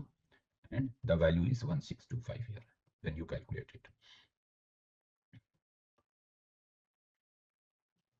Now let's see this question. We have to find, the question is based on maximum minimum. The minimum distance of a point on this curve from the origin. So what they are asking, let's say P is any point on this curve. So what will be the minimum distance of this point from the origin? So let's say I'm saying, let's say Px comma y is any point on the curve. Px comma y is any point on this curve. So what will be distance of this point from the origin? Distance of this point from origin is x square plus y square. And x square, see x comma y is satisfying this parabola, y is equal to x. So I can replace x square as y plus 4 from the given equation.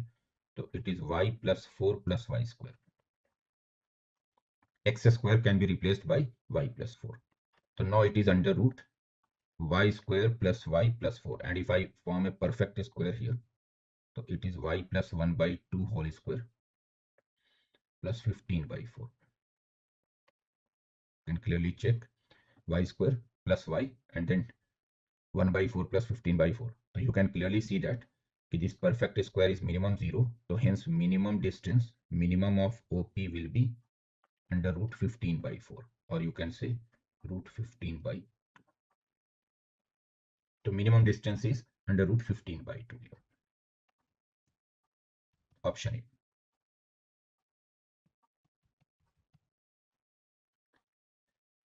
Okay, let's see this question now. This is from increasing, decreasing monotonicity. So you are given a function here, and they are saying that this function is monotonic in minus infinity to 0, union 0 to infinity. Monotonic means either increasing or decreasing. Then they are saying in option B, non-monotonic in minus infinity to 0, union 0 to infinity. Monotonic in minus infinity to 0 only, or 0 to infinity. Which option is correct? You have to check, right? So let's see how to do this. So actually, I can write this function as, see, at 0 function is separately defined as 0. So if I check for x less than 0 first, x greater than 0 first, let's check for x greater than 0. So this function will be what? This function will be 2 minus sine 1 by x into x. Mod x can be written as x. And to check whether it is increasing or decreasing, monotonic or not, let's differentiate it. Product rule here. The derivative of 2 minus sine 1 by x. So this will be 2 minus, oh sorry.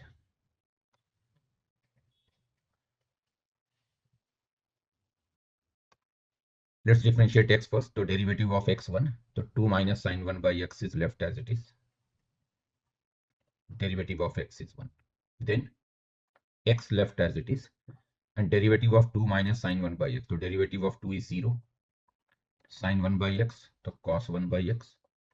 And then derivative of 1 by x is minus 1 by x square. So it will become plus here 1 by x square. So finally you are getting what?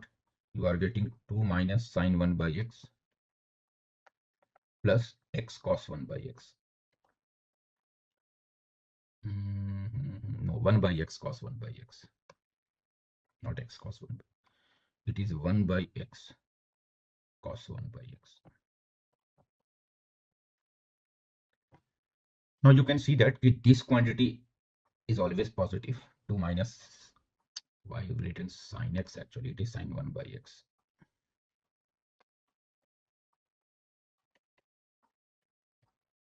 So you can see that this quantity is always positive. But this 1 by x cos 1 by x, this 1 by x cos 1 by x.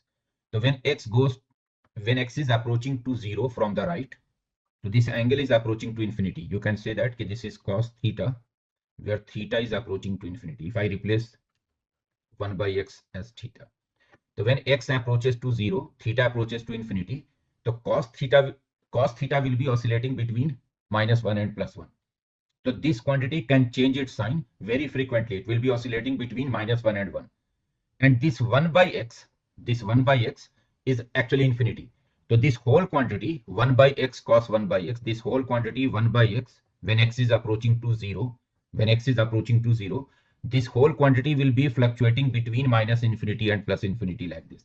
It will be oscillating between minus infinity and plus infinity. So when x is approaching to 0, this quantity is oscillating between minus infinity and plus infinity, means derivative is changing its sign, and derivative is changing its sign in the interval 0 to infinity. So you can say that the function is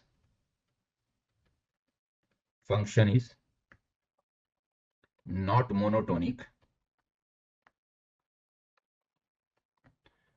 in 0 to infinity. Same you can show in the interval minus infinity to 0 also. In the same way, if I take x less than 0, so then function will be what? Function will be minus 2 minus sine 1 by x into x.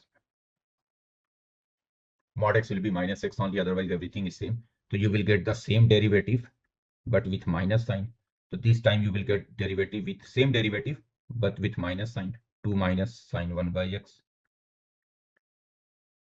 plus 1 by x cos 1 by x. And same reason, when x is approaching to 0 from the left, this quantity 1 by x cos 1 by x, this quantity 1 by x cos 1 by x, it will be oscillating between minus infinity and plus infinity very frequently. Means it will be changing sign. The function is non-monotonic in minus infinity to 0 also. So actually function is not monotonic in both the intervals, minus infinity to 0 and 0 to infinity. Right?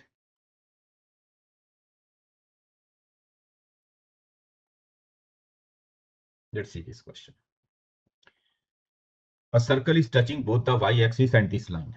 So what is the locus of the center of the circle? So let's say center of the circle, y-axis means what? X is equal to 0 and x plus y is equal to 0. Circle is touching both these lines. And let's say center of the circle is h comma k. So since circle is touching both these lines, the length of the perpendicular from the center to the any tangent should be equal to radius. Length of the perpendicular from the center to any tangent should be equal to radius. So since both these lines are tangent to the circle, so that means both these lines are equidistant from the center. Means if I draw the perpendicular from center to any of these lines, that will be equal to radius. The length of perpendicular from the center to these lines should be equal. So if I draw the perpendicular from h comma k to this line, means the distance of h comma k from x is equal to 0. So that will be clearly mod h.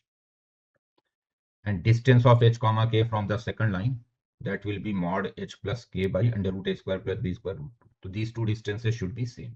If I do squaring here, on the left side I'm getting 2h square, on the right side h square plus k square plus 2hk. To know what is the locus, just replace h with x, k with y. The locus is x square minus y square is 2xy. Replace h with x, k with y, that will be your locus, which is option D here.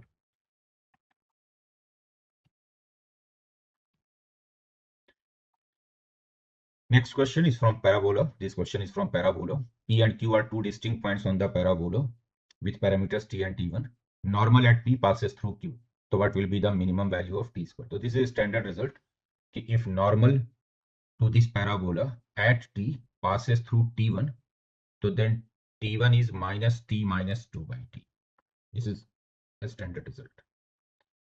T1 is minus t minus 2 by t. They are asking t1 square. So it will be t square plus 4 by t square plus 4. And now if you use AM GM here, so you know that AM must be greater than or equal to GM. So if I take the AM of t square, AM of t square and 4 by t square, so AM is t square plus 4 by t square over 2 and GM is under root t square into 4 by t square. So this gives you t square plus 4 by t square greater than or equal to 4. So hence you can say that this t1 square is greater than or equal to 4 plus 4. Means the minimum value of t1 square is 8. Option C.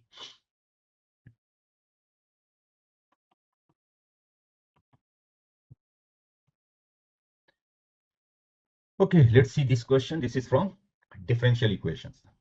So a differential equation is given here. X is between 0 and pi by 2. Y0 is given as 0. So what will be y pi by 3?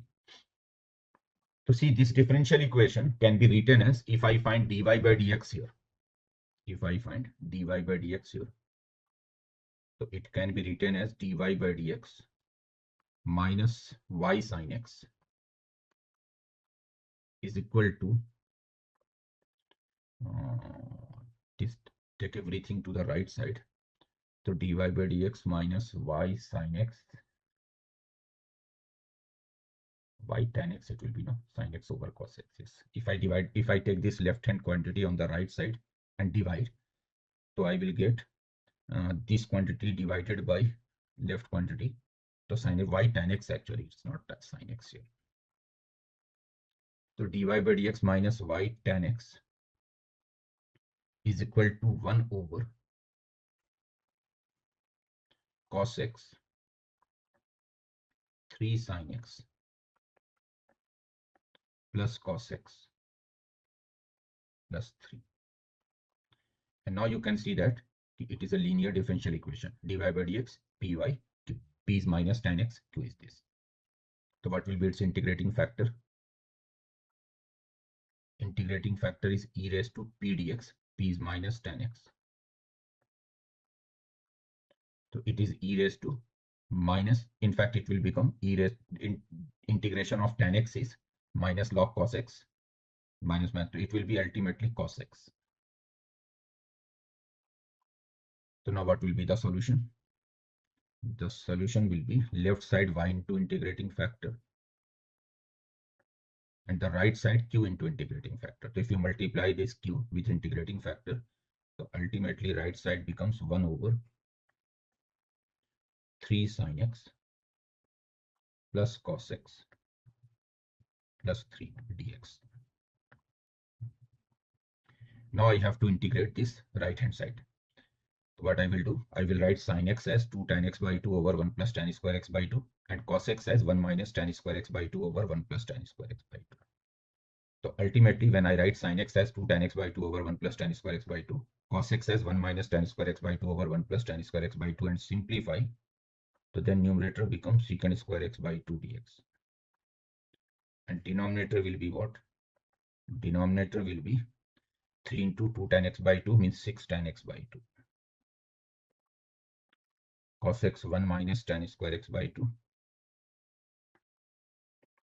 And then with 3, 1 plus tan square x by 2 to 3 plus 3 tan square x by 2. So ultimately it will be something like this. Now if you substitute tan x by 2 as t here, tan x by 2 as t and differentiate, so secant square x by 2 dx becomes 2 dt. So this will be what? This will be 2 dt over here. Tan x by 2 is t, so it is 6t. 1 and 3, 4. And 3 tan square x by 2 minus tan square x by 2, 2 tan square x by 2, so that is 2t square. So ultimately you are getting this. 2 can be cancelled. So this is dt over t square plus 3t plus 4. T square plus 3t plus 2 in fact. So dt over t square plus 3t plus 2. Am I right? 2 taken common, so t square, yes. Now it can be written as dt over t square plus 3t by 2. It can be written as dt over t plus 1 t plus 2. T plus 1 t plus 2. And now it can be written as 1 by t plus 1 minus 1 by t plus 2. So integration is what? Integration is log t plus 1 minus log t plus 2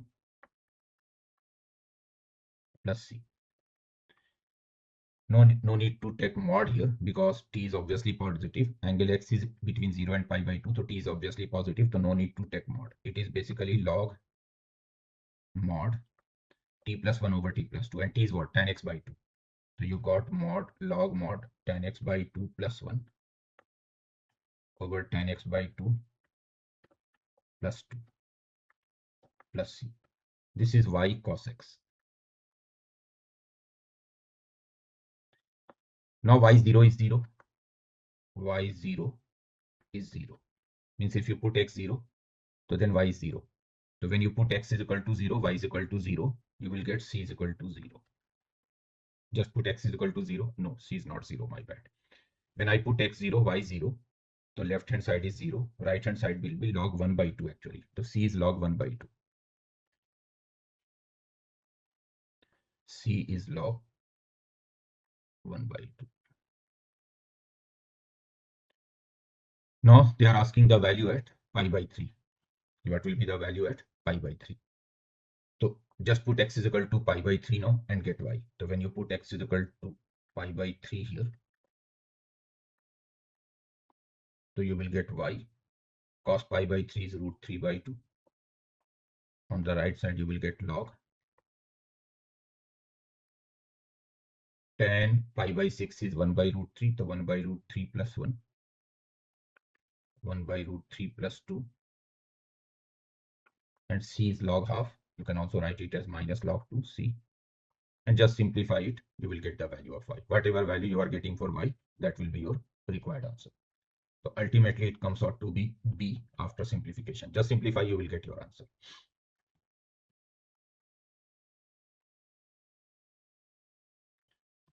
I think I have done some error. Let me check. Yes, C is actually what? If I put x0, y0 to 0, or C is minus log half, not plus log half. So actually it will be plus log 2C actually. So plus it will be here. Otherwise everything is same. Just calculate, you will get your answer.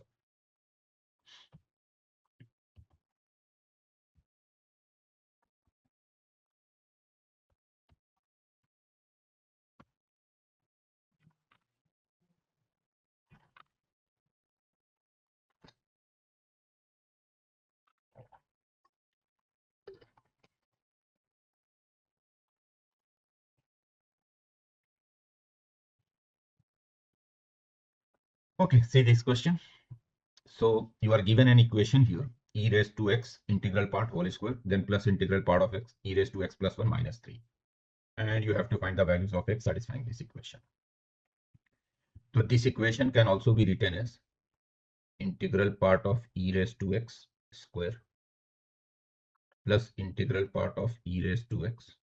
1 can be taken outside from the box, so 1 minus 3 minus 2.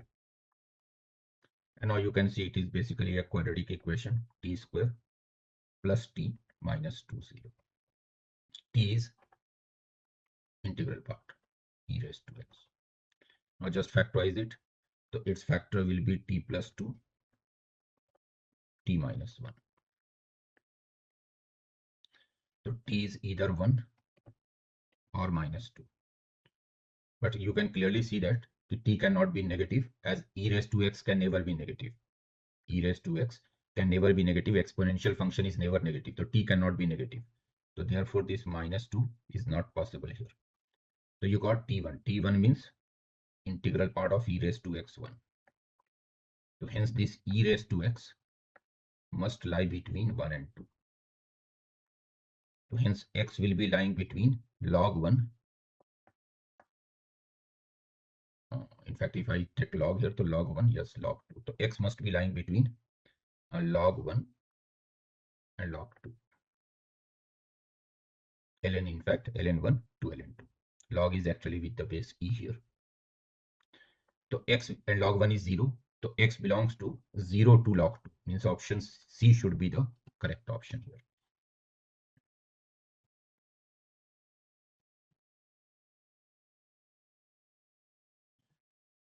So let's see this question. This is from vectors, and two vectors are given here. These two vectors are the diagonals of a parallelogram. So then what will be the area of this parallelogram? So whenever diagonals of a parallelogram are given, so area will be what? Area will be simply half mod d1 cross d2. d1 and d2 are the vectors along the diagonal. So let's find d1 cross d2 first.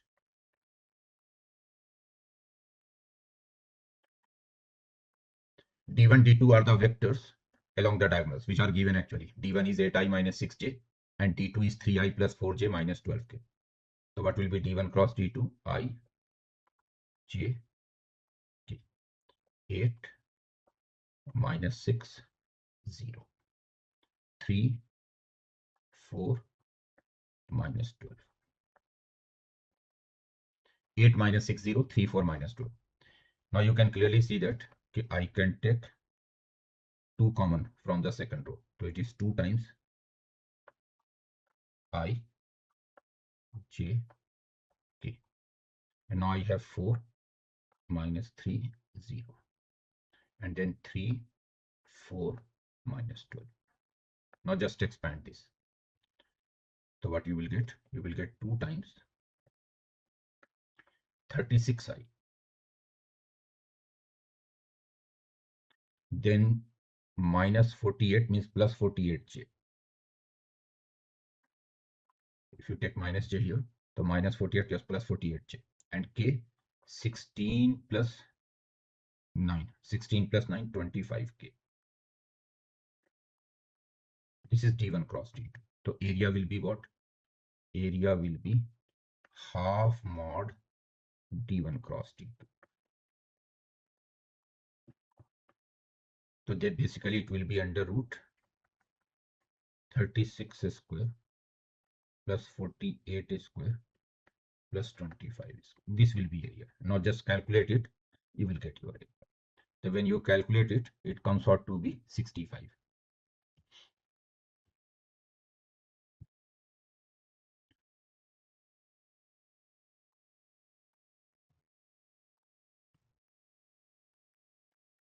Okay, let's see this question. This is from what? This is from binomial theorem. So the greatest value of the term independent of x in this expansion is 10 factorial over 5 factorial whole square. The greatest value of the term independent of x is given. So what will be here? So let's find the general term first, tr plus 1. It is what? 10 cr x sine alpha raised to 10 minus r, and then a cos alpha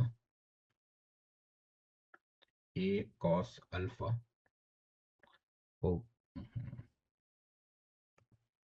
I have written plus 10 cr x sine alpha raised to 10 minus r, then a cos alpha over x raised to r. This is the general term.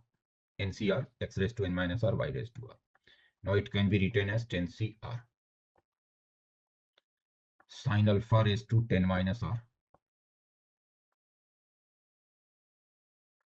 a cos alpha raised to r, and then x raised to 10 minus 2r. Now since the term is independent of x, so this 10 minus 2r must be 0. Means r must be 5. So just put r is equal to 5. You will get the term independent of x. So what is the term independent of x now? 10c5 sine alpha raised to 5 cos alpha raised to 5. So sine alpha cos alpha raised to 5, and then a raised to 5. 10c5 sine alpha cos alpha raised to 5, then a raised to 5. Now it can, and it can also be written as 10c5 a raised to 5 over 2 raised to 5 sine 2 alpha raised to 5. So obviously its maximum value is sine 2 alpha is maximum 1. So its maximum value is 10c5 a raised to 5 over 2 raised to 5. And the maximum value is already given, 10 factorial over 5 factorial whole square. And this 10 factorial over 5 factorial whole square, this is nothing but 10c5 only. So this 10c5 and 10c5 cancel. So you got a raised to 5 is equal to 2 raised to 5. And hence a must be equal to 2. So a is actually 2 here, right?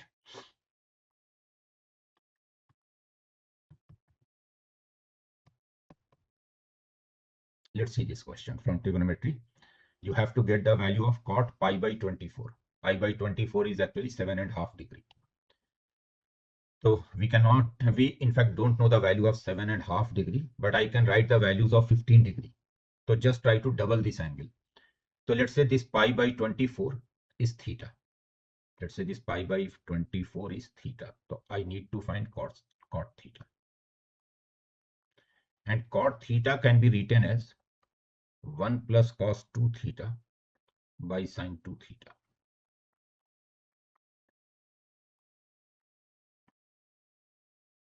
Theta is pi by 24.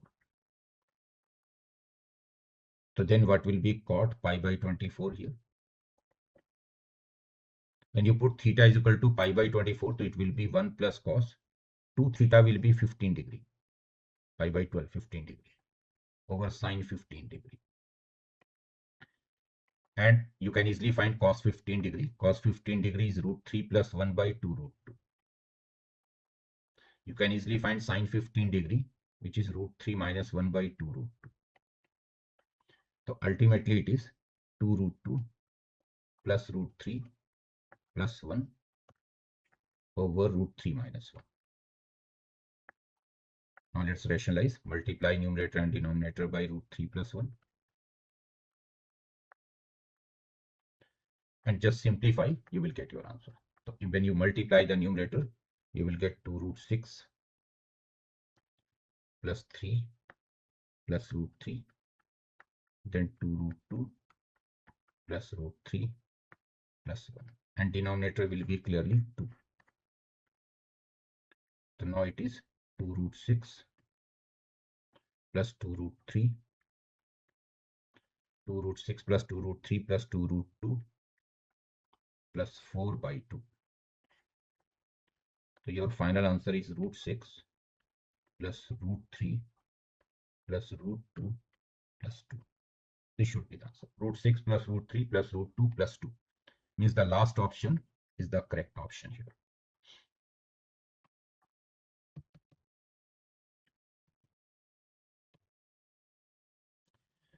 Okay, see this question. This is from indefinite integration. E raised to x square x plus x cube dx. It is given as px e raised to x square. So what will be p 2024 minus p 2023? So let's integrate this one first. E raised to x square. X plus x cube can be written as 1 plus x square into x. X plus x cube. Now if I substitute x square as t here, so then x dx is half dt. So this integration is half e raised to t and then t plus 1 dt. And it is very simple integration. You can use it. You can use integration by parts to integrate it, taking the first function as t plus 1, second function as e raised to t, or you can use the result also, e raised to x fx plus f dash x. So e raised to t and then its derivative. So you can clearly say that its integration is half t e raised to t. So t is what? X square. The integration is x square by 2 e raised to x square plus c. But they have given the integration as px e raised to x square plus c. So see, in place of px, you are getting x square by 2. Px is x square by 2. Now they are asking p 2024 minus p 2023. P 2024 minus p 2023. So that will be 2024 whole square minus 2023 whole square by 2. Use the formula a square minus b square, a plus b, a minus b. So a plus b will be 47,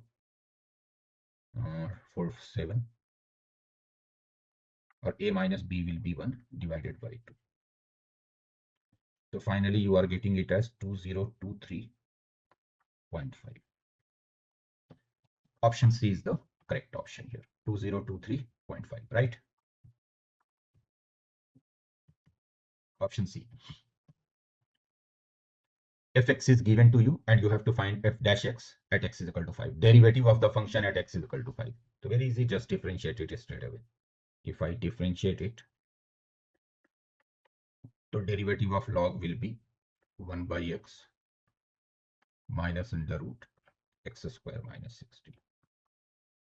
Derivative of log x 1 by x. Then chain rule. Derivative of x is 1. Derivative of under root x square minus 16 is 1 by 2 root under root x square minus 16. And then again derivative of x squared 2x. So this is the derivative. Now it is what? It is 2 and 2 cancel here. So when you simplify, this goes up. So ultimately x minus under root x square minus 16 will get cancelled. So finally you are left with minus 1 over under root x square minus 16. Just simplify carefully. And they are asking f dash 5. So if I put x is equal to 5, 25 minus 16, 9. So minus 1 by 3 should be the correct answer. Option B.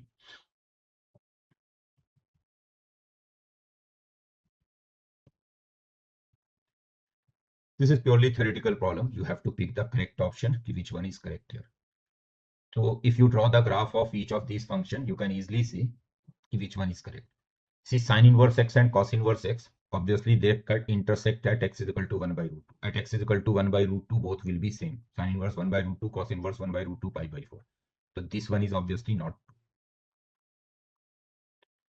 Sine inverse x and cot inverse x graph also intersect each other. If you draw the graph of sine inverse x and cot inverse x, they intersect each other. So this one is also not true. This one, in fact, C and D options, here x greater than 0. So this one is also not true because the graph intersect each other. So sine inverse x, in fact, sine inverse x is greater than cot inverse x for all x greater than 0. Let me explain in another way also. Okay. Sine inverse x is greater than cot inverse x for all x greater than 0. Obviously, it is not true. You can see that when x is very close to 0, when x is very close to 0, so sine inverse 0 will be 0, means this one will be 0, while cot inverse 0 will be pi by 2. So close to 0, sine inverse x is 0, cot inverse x is pi by 2. So obviously C option is not correct. D option on the negative side, see when x is approaching to -1, let's say. So sine inverse minus, when x is negative actually, so sine inverse will be negative, cot inverse will be positive. So D option is also not correct. D option is also not correct. The only correct option is B here. And you can see through graph also, if you draw the graph of sine inverse x and tan inverse x for greater than 0. So actually the graph of sine inverse x will be something like this in 0 to 1. And graph of tan inverse x will be something like this. The upper graph is sine inverse x in 0 to 1. 1 comma pi by 2 this one. And tan inverse x, when x goes to infinity, tan inverse is approaches to pi by 2. So sine inverse graph is always greater than tan inverse graph. B option is correct. Purely theoretical question. If you know the graph of each function, you can say directly. Okay, let's see this question. This is from matrices and determinants. A matrix A is given and determinant of adjoint of adjoint of adjoint of 2A. It is 16 raised to n. What will be n here? So let's find the determinant of A first.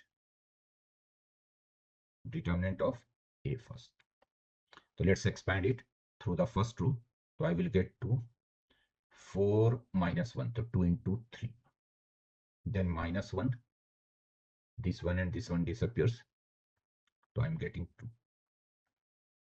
So 6 minus 2, it is 4 actually. So with 2 I have 4 minus 1, yes 3, and with 1 I have minus 1.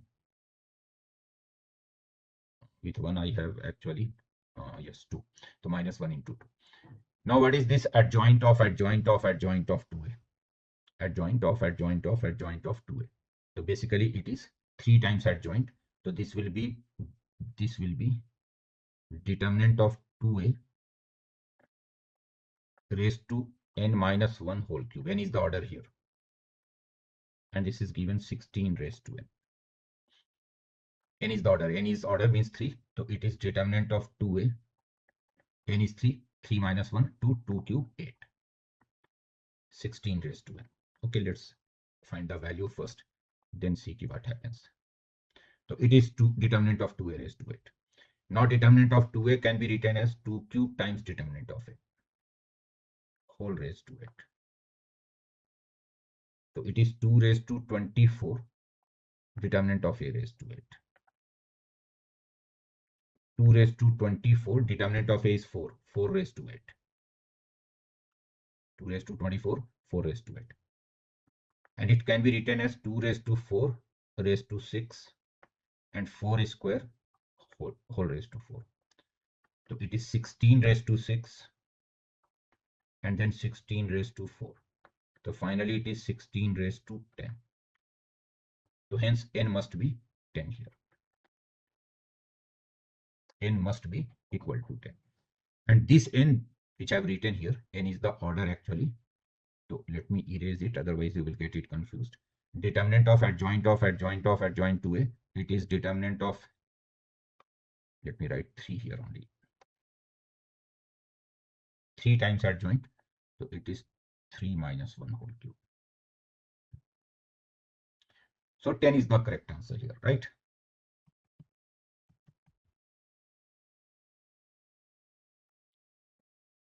N is the sum of the numbers obtained when 2 dice are rolled. 2 dice are thrown. N is the sum of the numbers which you are getting. If the probability that 2 raised to n is less than n factorial is m by n. So you have to find the probability that 2 raised to n is less than n factorial. and this probability is given as m by n. So what will be 4m minus 3n here? Now see, 2 raised to n is less than n factorial. So see, if you, or obviously when you are throwing a die, when you are throwing two dice, so sum of the numbers will be minimum 2. Sum of the numbers will be minimum 2. So if n is equal to 2, so then 2 raised to n will be 4. So 2 raised to n is not less than n factorial. 2 raised to n is actually greater than n factorial for n is equal to 2. For n is equal to 3, 2 raised to 3 is 8. So again 2 raised to n is greater than 3 factorial. But if you take n greater than or equal to 4, so then 2 raised to n is less than n factorial. Then 2 raised to n is less than n factorial. So that means I have to find the probability. I have to find the probability that 2 raised to n is less than n factorial. And this is same as probability that n is greater than or equal to 4. So what I will do, I will write the total probability 1, and from this one I will subtract the probability of n is equal to 2 or 3. Only two probabilities will be subtracted, n is equal to 2 or 3. And see, n is equal to 2 is possible in one case, 1 comma 1, and n is equal to 3 is possible in two cases, 1 comma 2 and 2 comma 1. So means I have to subtract only these three cases. Hence 1 minus 3 by 36. Total probability 1. Out of these 1, I have to subtract these three cases out of 36 cases. So 3 over 36. So it is 1 minus 1 by 12. 11 by 12. So hence m is 11, n is 12. So what will be 4m minus 3n? 4m is 44. 3n is 36. So it is 8 actually. Means option B is the correct option.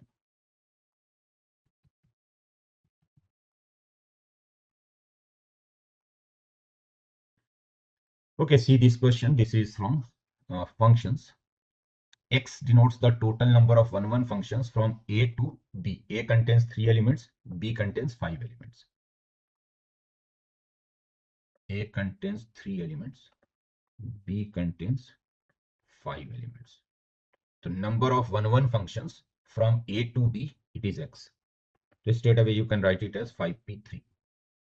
Number of 1, 1 function from A to B, let's say A contains n elements, B contains m elements. The number of 1, 1 function from A to B is mpn.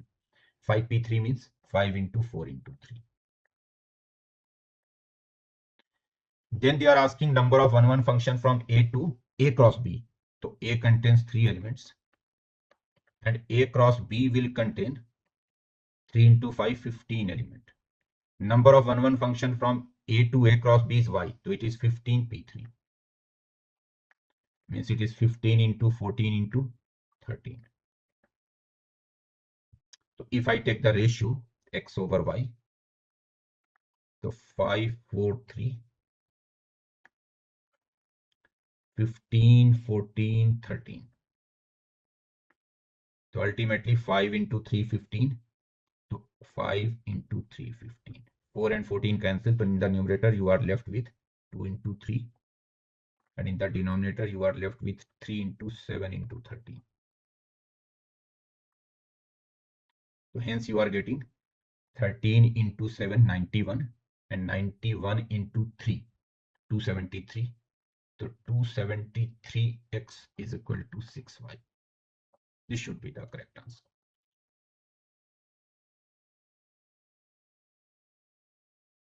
Am I doing so? Oh, 3 can also be cancelled. My bad. My bad. I missed something here. 3 is also cancelled. No, this 3. Actually, 5 into 3 is 15. Straight away cancel.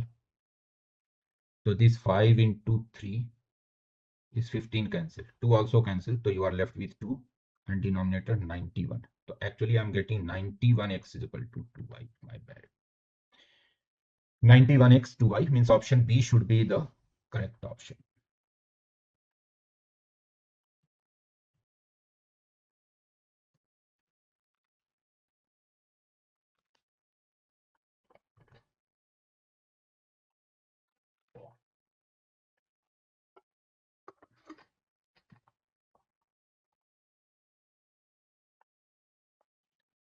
Okay, let's see this question. This is from integration. You have to integrate this quantity. So let me call this integral as I.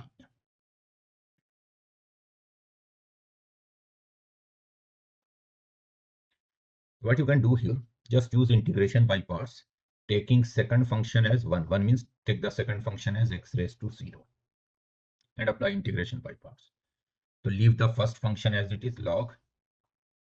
Log is actually ln here, log with the base e, under root 1 plus x plus under root 1 minus x. First function, integration of second function x. Put the limit minus 1 to 1.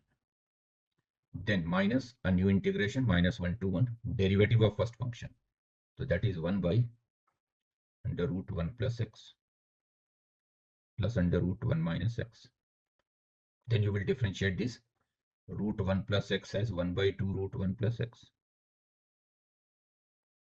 Root 1 minus x derivative will be minus 1 by 2 root 1 minus x. Actually, derivative of root 1 minus x is 1 by 2 root 1 minus x into minus 1. So this is the derivative of the first function and then integral of second, which is x. Now substitute the limit here. If you put the upper limit, so in fact I have written 1 plus x 2 times. Actually it is 1 plus x 1 minus x here. Now if I substitute the upper limit here, so I will get what? I will get log root 2, log root 2, upper limit. So this is root 2, this is 0. And when I substitute the lower limit, minus, so minus minus it will become plus only. So again I will get minus minus plus 0 log root 2 only. In fact, you can see that the given function is actually even function. One more thing I should say. This given function inside the integration is even function. If you replace x with minus x, so you will get the same function. So minus 1 to 1 can also be written as 2 times 0 to 1. It can also be written as 2 times 0 to 1. So what I'm doing here, instead of minus 1 to 1, instead of minus 1 to 1, I'm writing 0 to 1. Here also 0 to 1 and 2 times this quantity.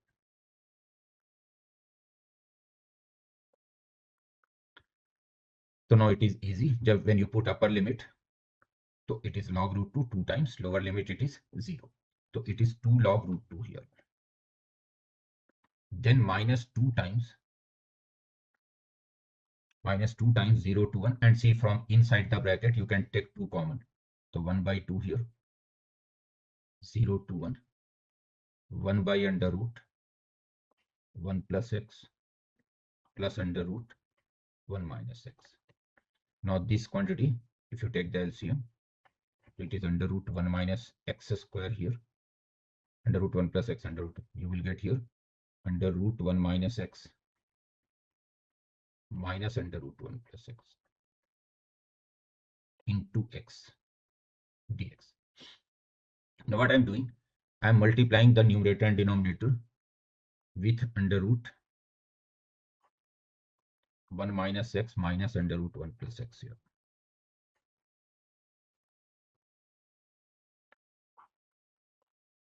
Dx. Just to get rid of this denominator root, what I'm doing, I'm multiplying numerator and denominator by its conjugate. So just change the sign, under root 1 minus x minus under root 1 plus x, and multiply numerator and denominator. Now this 2 log root 2, it is basically log 2 minus 0 to 1. Now see, the numerator is what? X times this x under root 1 minus x minus under root 1 plus x whole square. So that will give you 1 minus x, then plus 1 plus x, and then 2 times under root 1 minus x square. And in the denominator, you will get what? A plus b, a minus b, a square minus b square here in the denominator. So in the denominator, you will get 1 minus x minus 1 minus x, and then under root 1 minus x square dx. Now it is log 2 minus 0 to 1 x. This x and x cancel. 1 and 1, 2 taken outside. So you are getting 1 minus under root 1 minus x square in the numerator. In the denominator, you are getting minus 2x, 1 and 1 cancel here, minus 2x under root 1 minus x square. So this 2x and 2x also cancelled. Now you are getting log 2, this minus and this minus plus, 0 to 1, 1 over under root 1 minus x square, minus 1 dx. Finally, you are getting this. 1 over under root 1 minus x square, minus 1. Now let's integrate. 1 over under root 1 minus x square, integration is sin inverse x, minus x, 0 to 1. Put the limit. When you put the upper limit, sin inverse 1 pi by 2, minus 1. So this should be your final answer. Log 2 plus pi by 2 minus 1. So option D should be the correct option.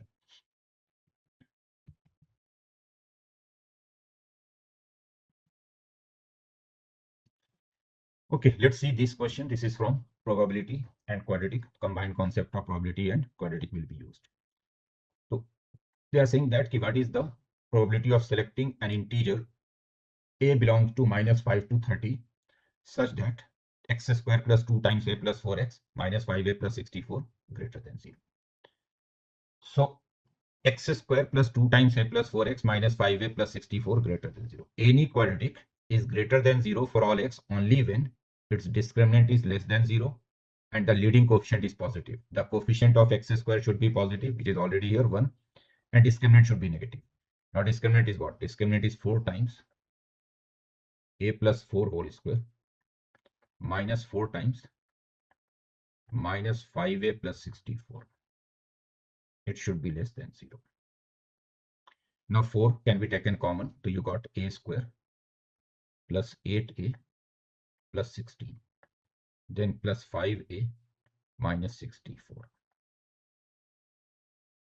So you are getting a square plus 13a minus 48.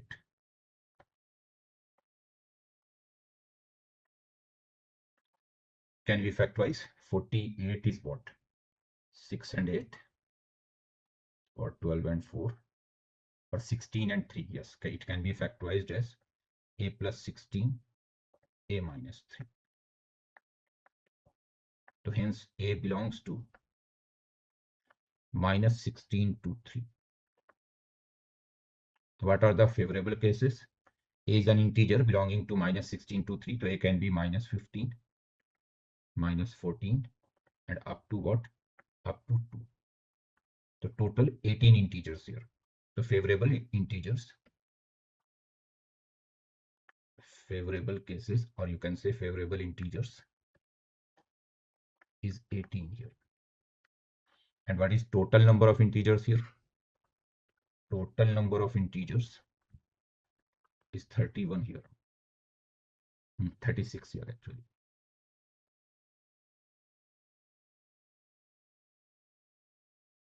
Is it 36? Yes. Half is not there in the answer. So am I doing some mistake? Let me check. 4 times a plus 4 whole square minus 4 times minus 5a plus 64. It should be less than 0. 4 taken out. A square plus 8a plus 16. Then I got plus 5a and minus 64. Correct. A square plus 13a. 16 minus 64 is 40 is also correct. Then I missed the case actually. I am choosing a from minus 5 to 30 only, no? The total 36 here. So how can I take a minus 15? Actually, a can be minimum minus 5 only. A can be minimum minus 5 only. So hence, favorable cases are what? Minus 5, minus 4, minus 3, minus 2, minus 1, 0, 1, and 2. Minimum a should be minus 5 only because a is taken from this set. A is taken from this set. The minimum a can be minus 5 only, and maximum you can see that it is less than 3. A is between minus 16 and 3. So hence a will be minus 5, minus 4, minus 3, minus 2, minus 1, 0. Total 8 possibilities actually favorable. So hence your probability will be what? 8 by 36. which is 2 by 9. 2 by 9 should be the correct answer here.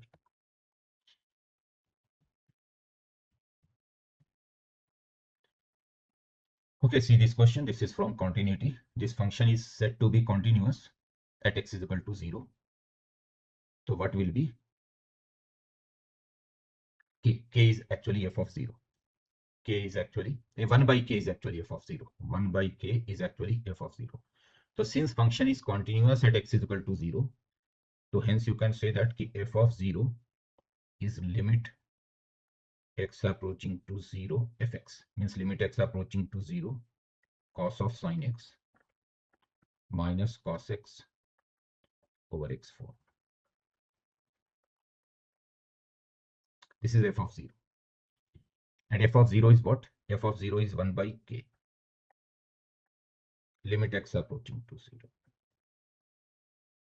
Now it is 1 by x raised to 4 cos c minus cos t. The 2 sine c plus d by 2. C plus d by 2 means sin x plus x by 2. Then sine d minus c by 2. X minus sin x by 2. So cos c minus cos d is 2 sine c plus d by 2 sine d minus c by 2. Now what I'm doing here, let's divide here by sin x plus x by 2. So that this sin theta over theta becomes 1. Here also divide by x minus sin x by 2, so that this sin theta by theta is 1. And now multiply with sin x plus x by 2 and x minus sin x by 2.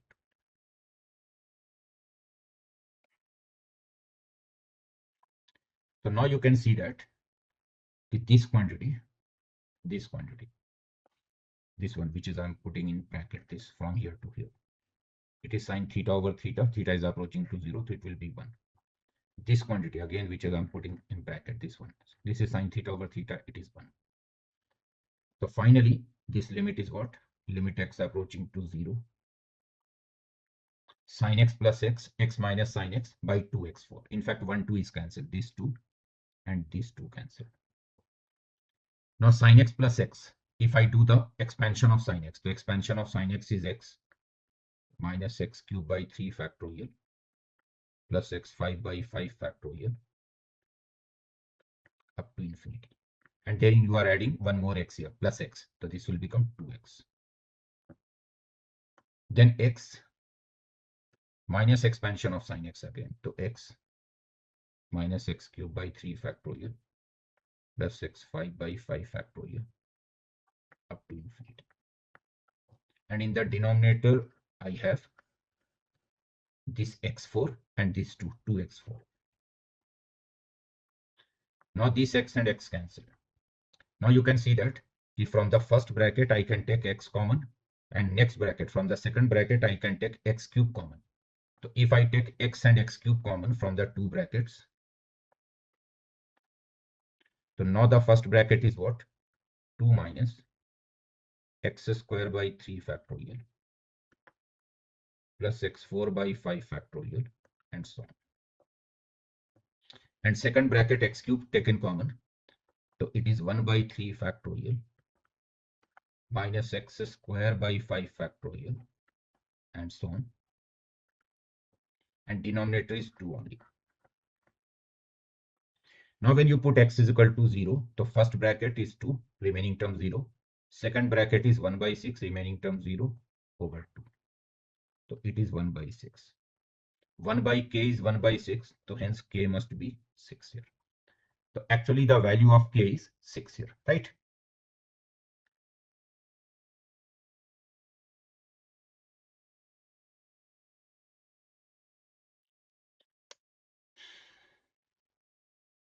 See this question. A plus b plus c is 1. AB plus bc plus c is 2. ABC is 3. So what will a raised to 4 plus b raised to 4 plus c raised to 4? So first a plus b plus c is 1. AB plus bc plus c is 2. So I can find a square plus b square plus c square.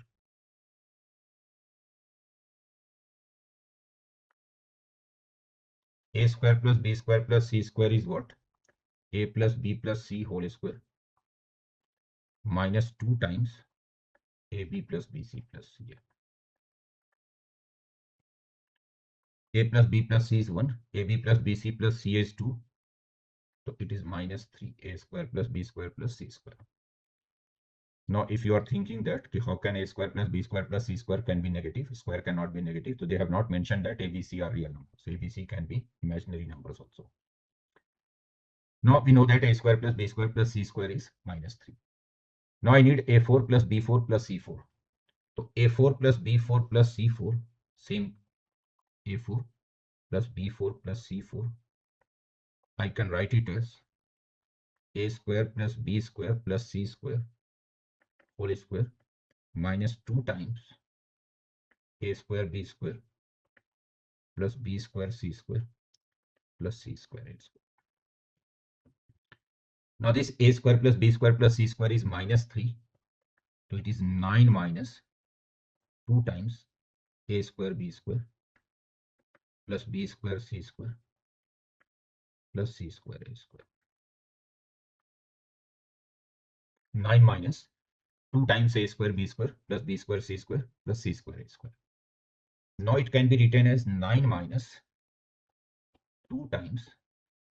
Now this A square B square plus B square plus C square plus C square A square, it can be written as AB. It can be written as AB plus BC plus CA whole square minus 2 times AB BC BC CA CA AB. It can be written like this. So now it is 9 minus 2 times this AB plus BC plus CA. It is given as 2. So it is 2 square means 4 minus 2 times. Now from this bracket you can take ABC common. From this bracket ABC common. So inside the bracket you are left with A plus B plus C. So now this is 9 minus 2 times 4 minus 2 times ABC. ABC is 3 and A plus B plus C is 1. ABC is 3, A plus B plus C is 1. So it is 9 minus 2 times 4 minus 6 minus 2. So finally it is 13. 9 plus 4. So 13 should be the correct answer unless I made some mistake. Yes, 13 is the correct answer.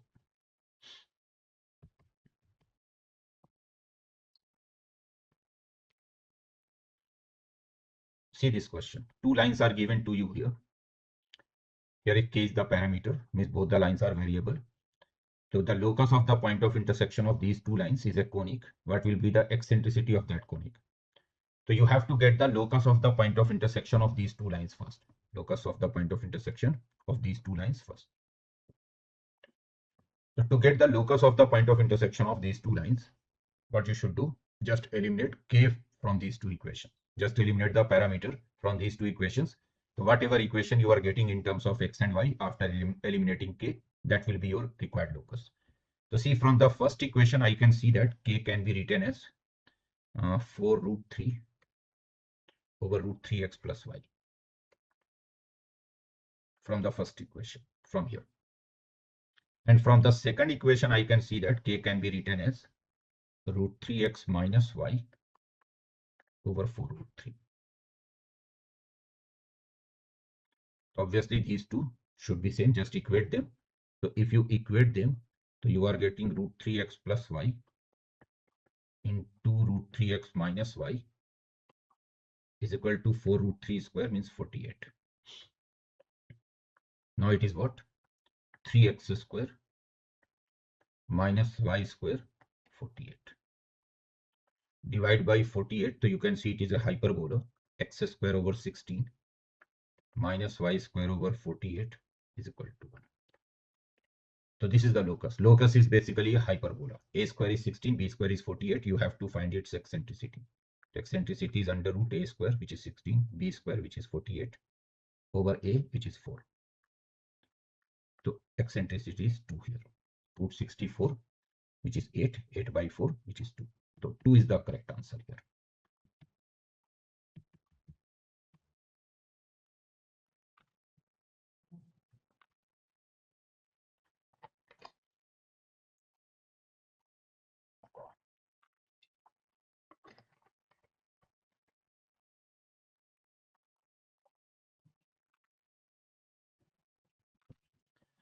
See this question. They are saying that L is a line passing through the origin and perpendicular to both the lines L1 and L2.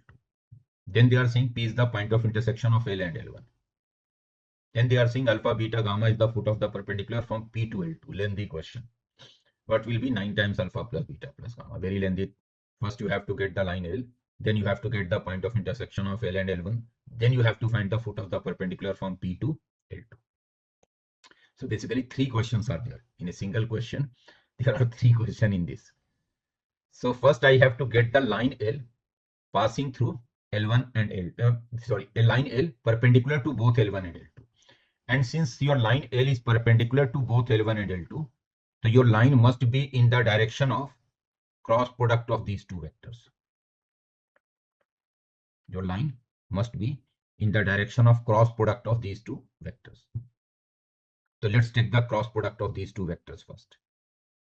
Cross product of these two vectors first. Let's call this vector as B1, this vector as B2. I'm calling this first vector I plus 2j plus 3k as B1 and 2i plus 2j plus k as B2.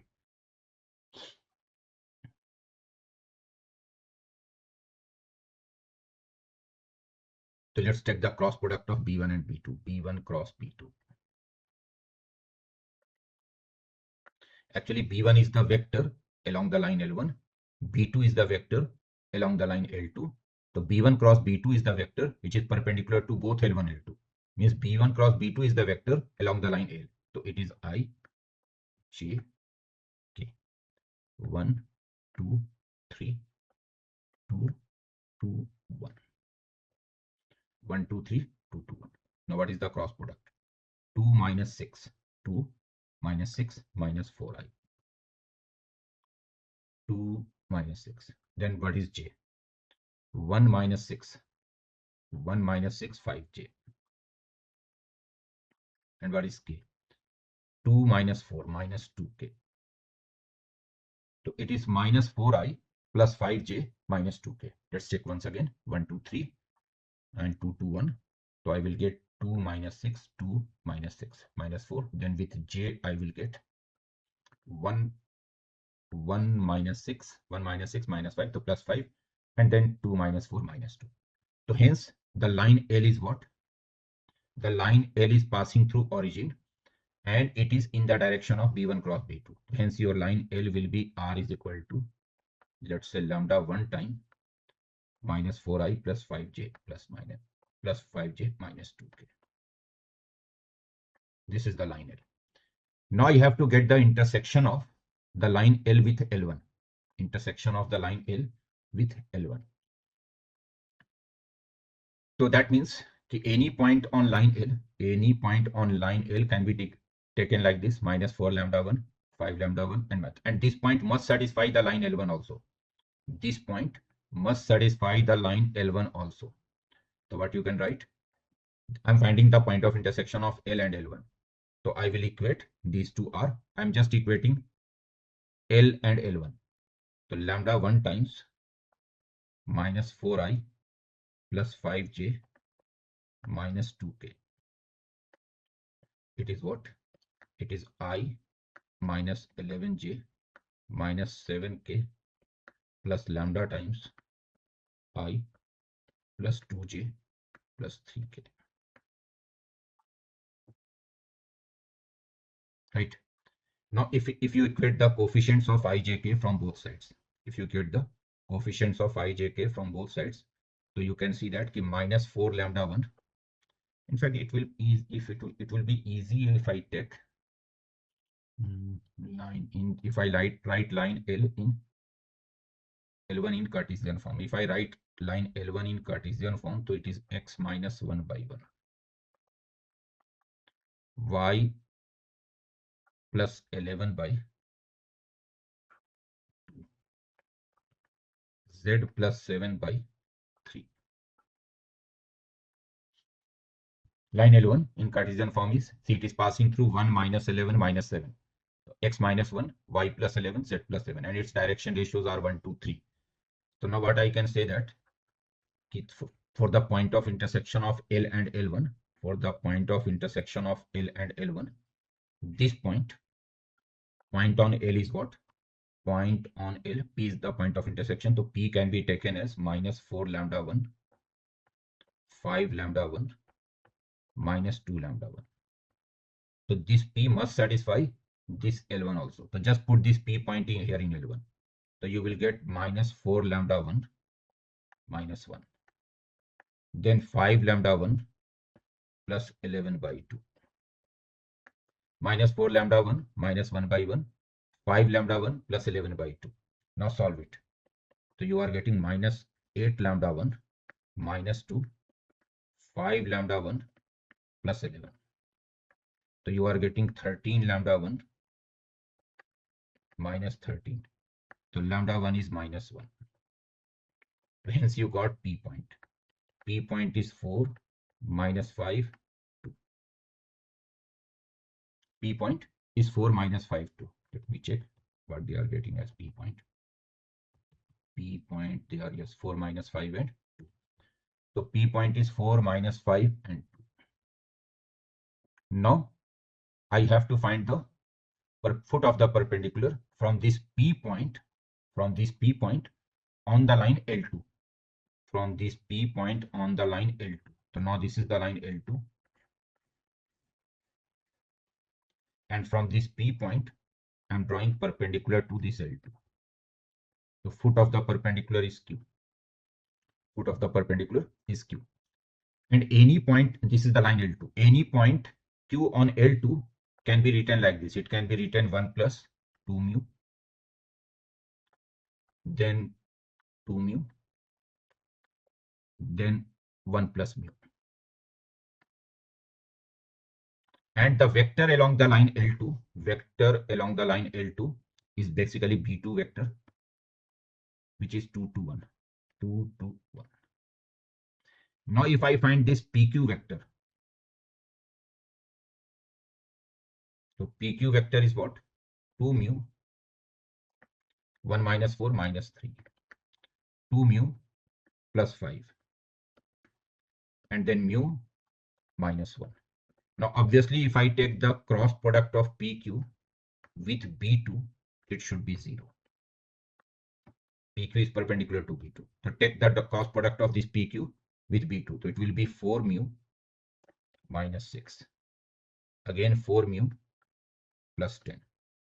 Then mu minus 1. It should be 0.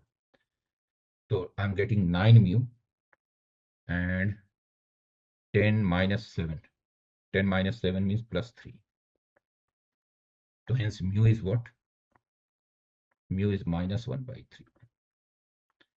Now they are asking alpha, beta, gamma. So actually Q is alpha, beta, gamma.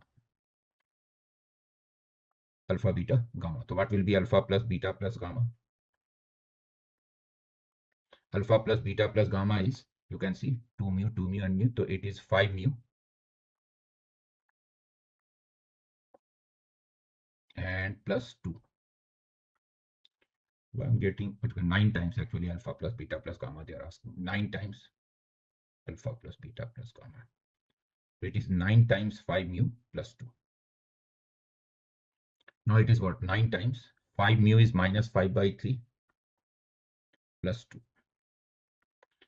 So it is 9 times 6 minus 5, 1 by 3. So hence 3 should be the correct answer. Very lengthy question, very, very lengthy actually. Concept wise, not very difficult, but calculation wise, it is very lengthy. And they have got 5, I have got 3. So that means I've done some calculation error. Mu, what they have got mu as? They have got mu as 1 by 9. And I'm getting mu as 1 by 3. Let me check what mistake I'm doing.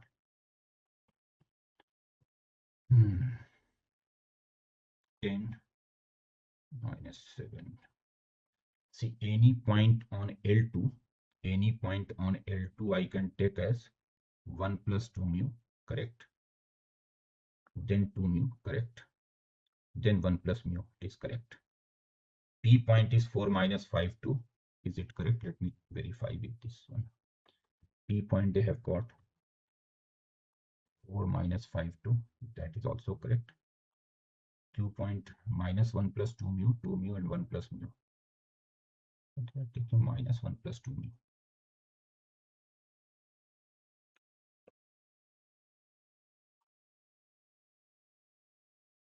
is 1 plus 2 mu only.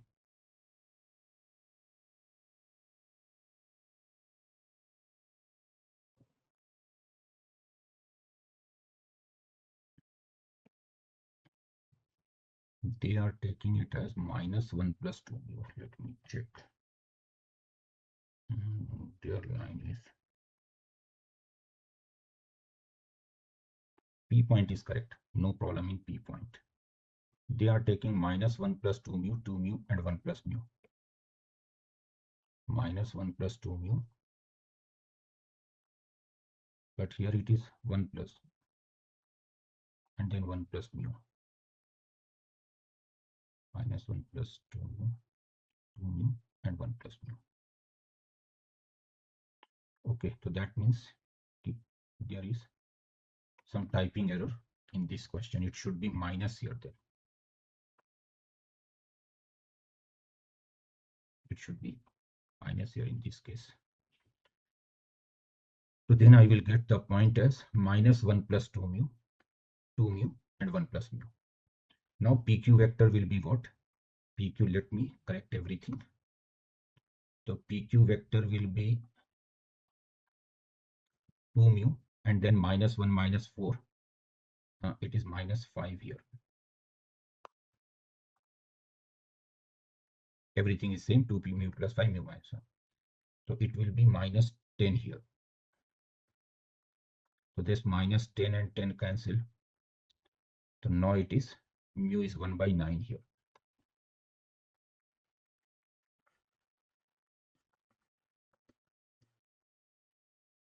Mu is 1 by 9.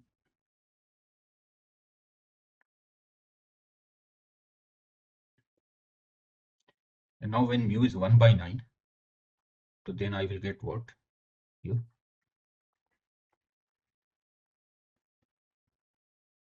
Then I will get, if I add all these points, so I'm getting 2 mu and 2 mu, 4 mu, 5 mu, 5 mu.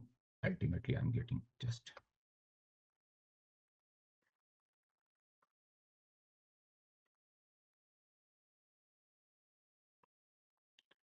so hence it is 2 mu, 5 mu. So it is 9 times alpha plus beta plus gamma. Alpha plus beta plus gamma will be 5 mu. And mu is 1 by 9. So mu is 1 by 9. So now 5 will be the correct answer. So I think there is some typing error here. It should be minus 1 here in this question.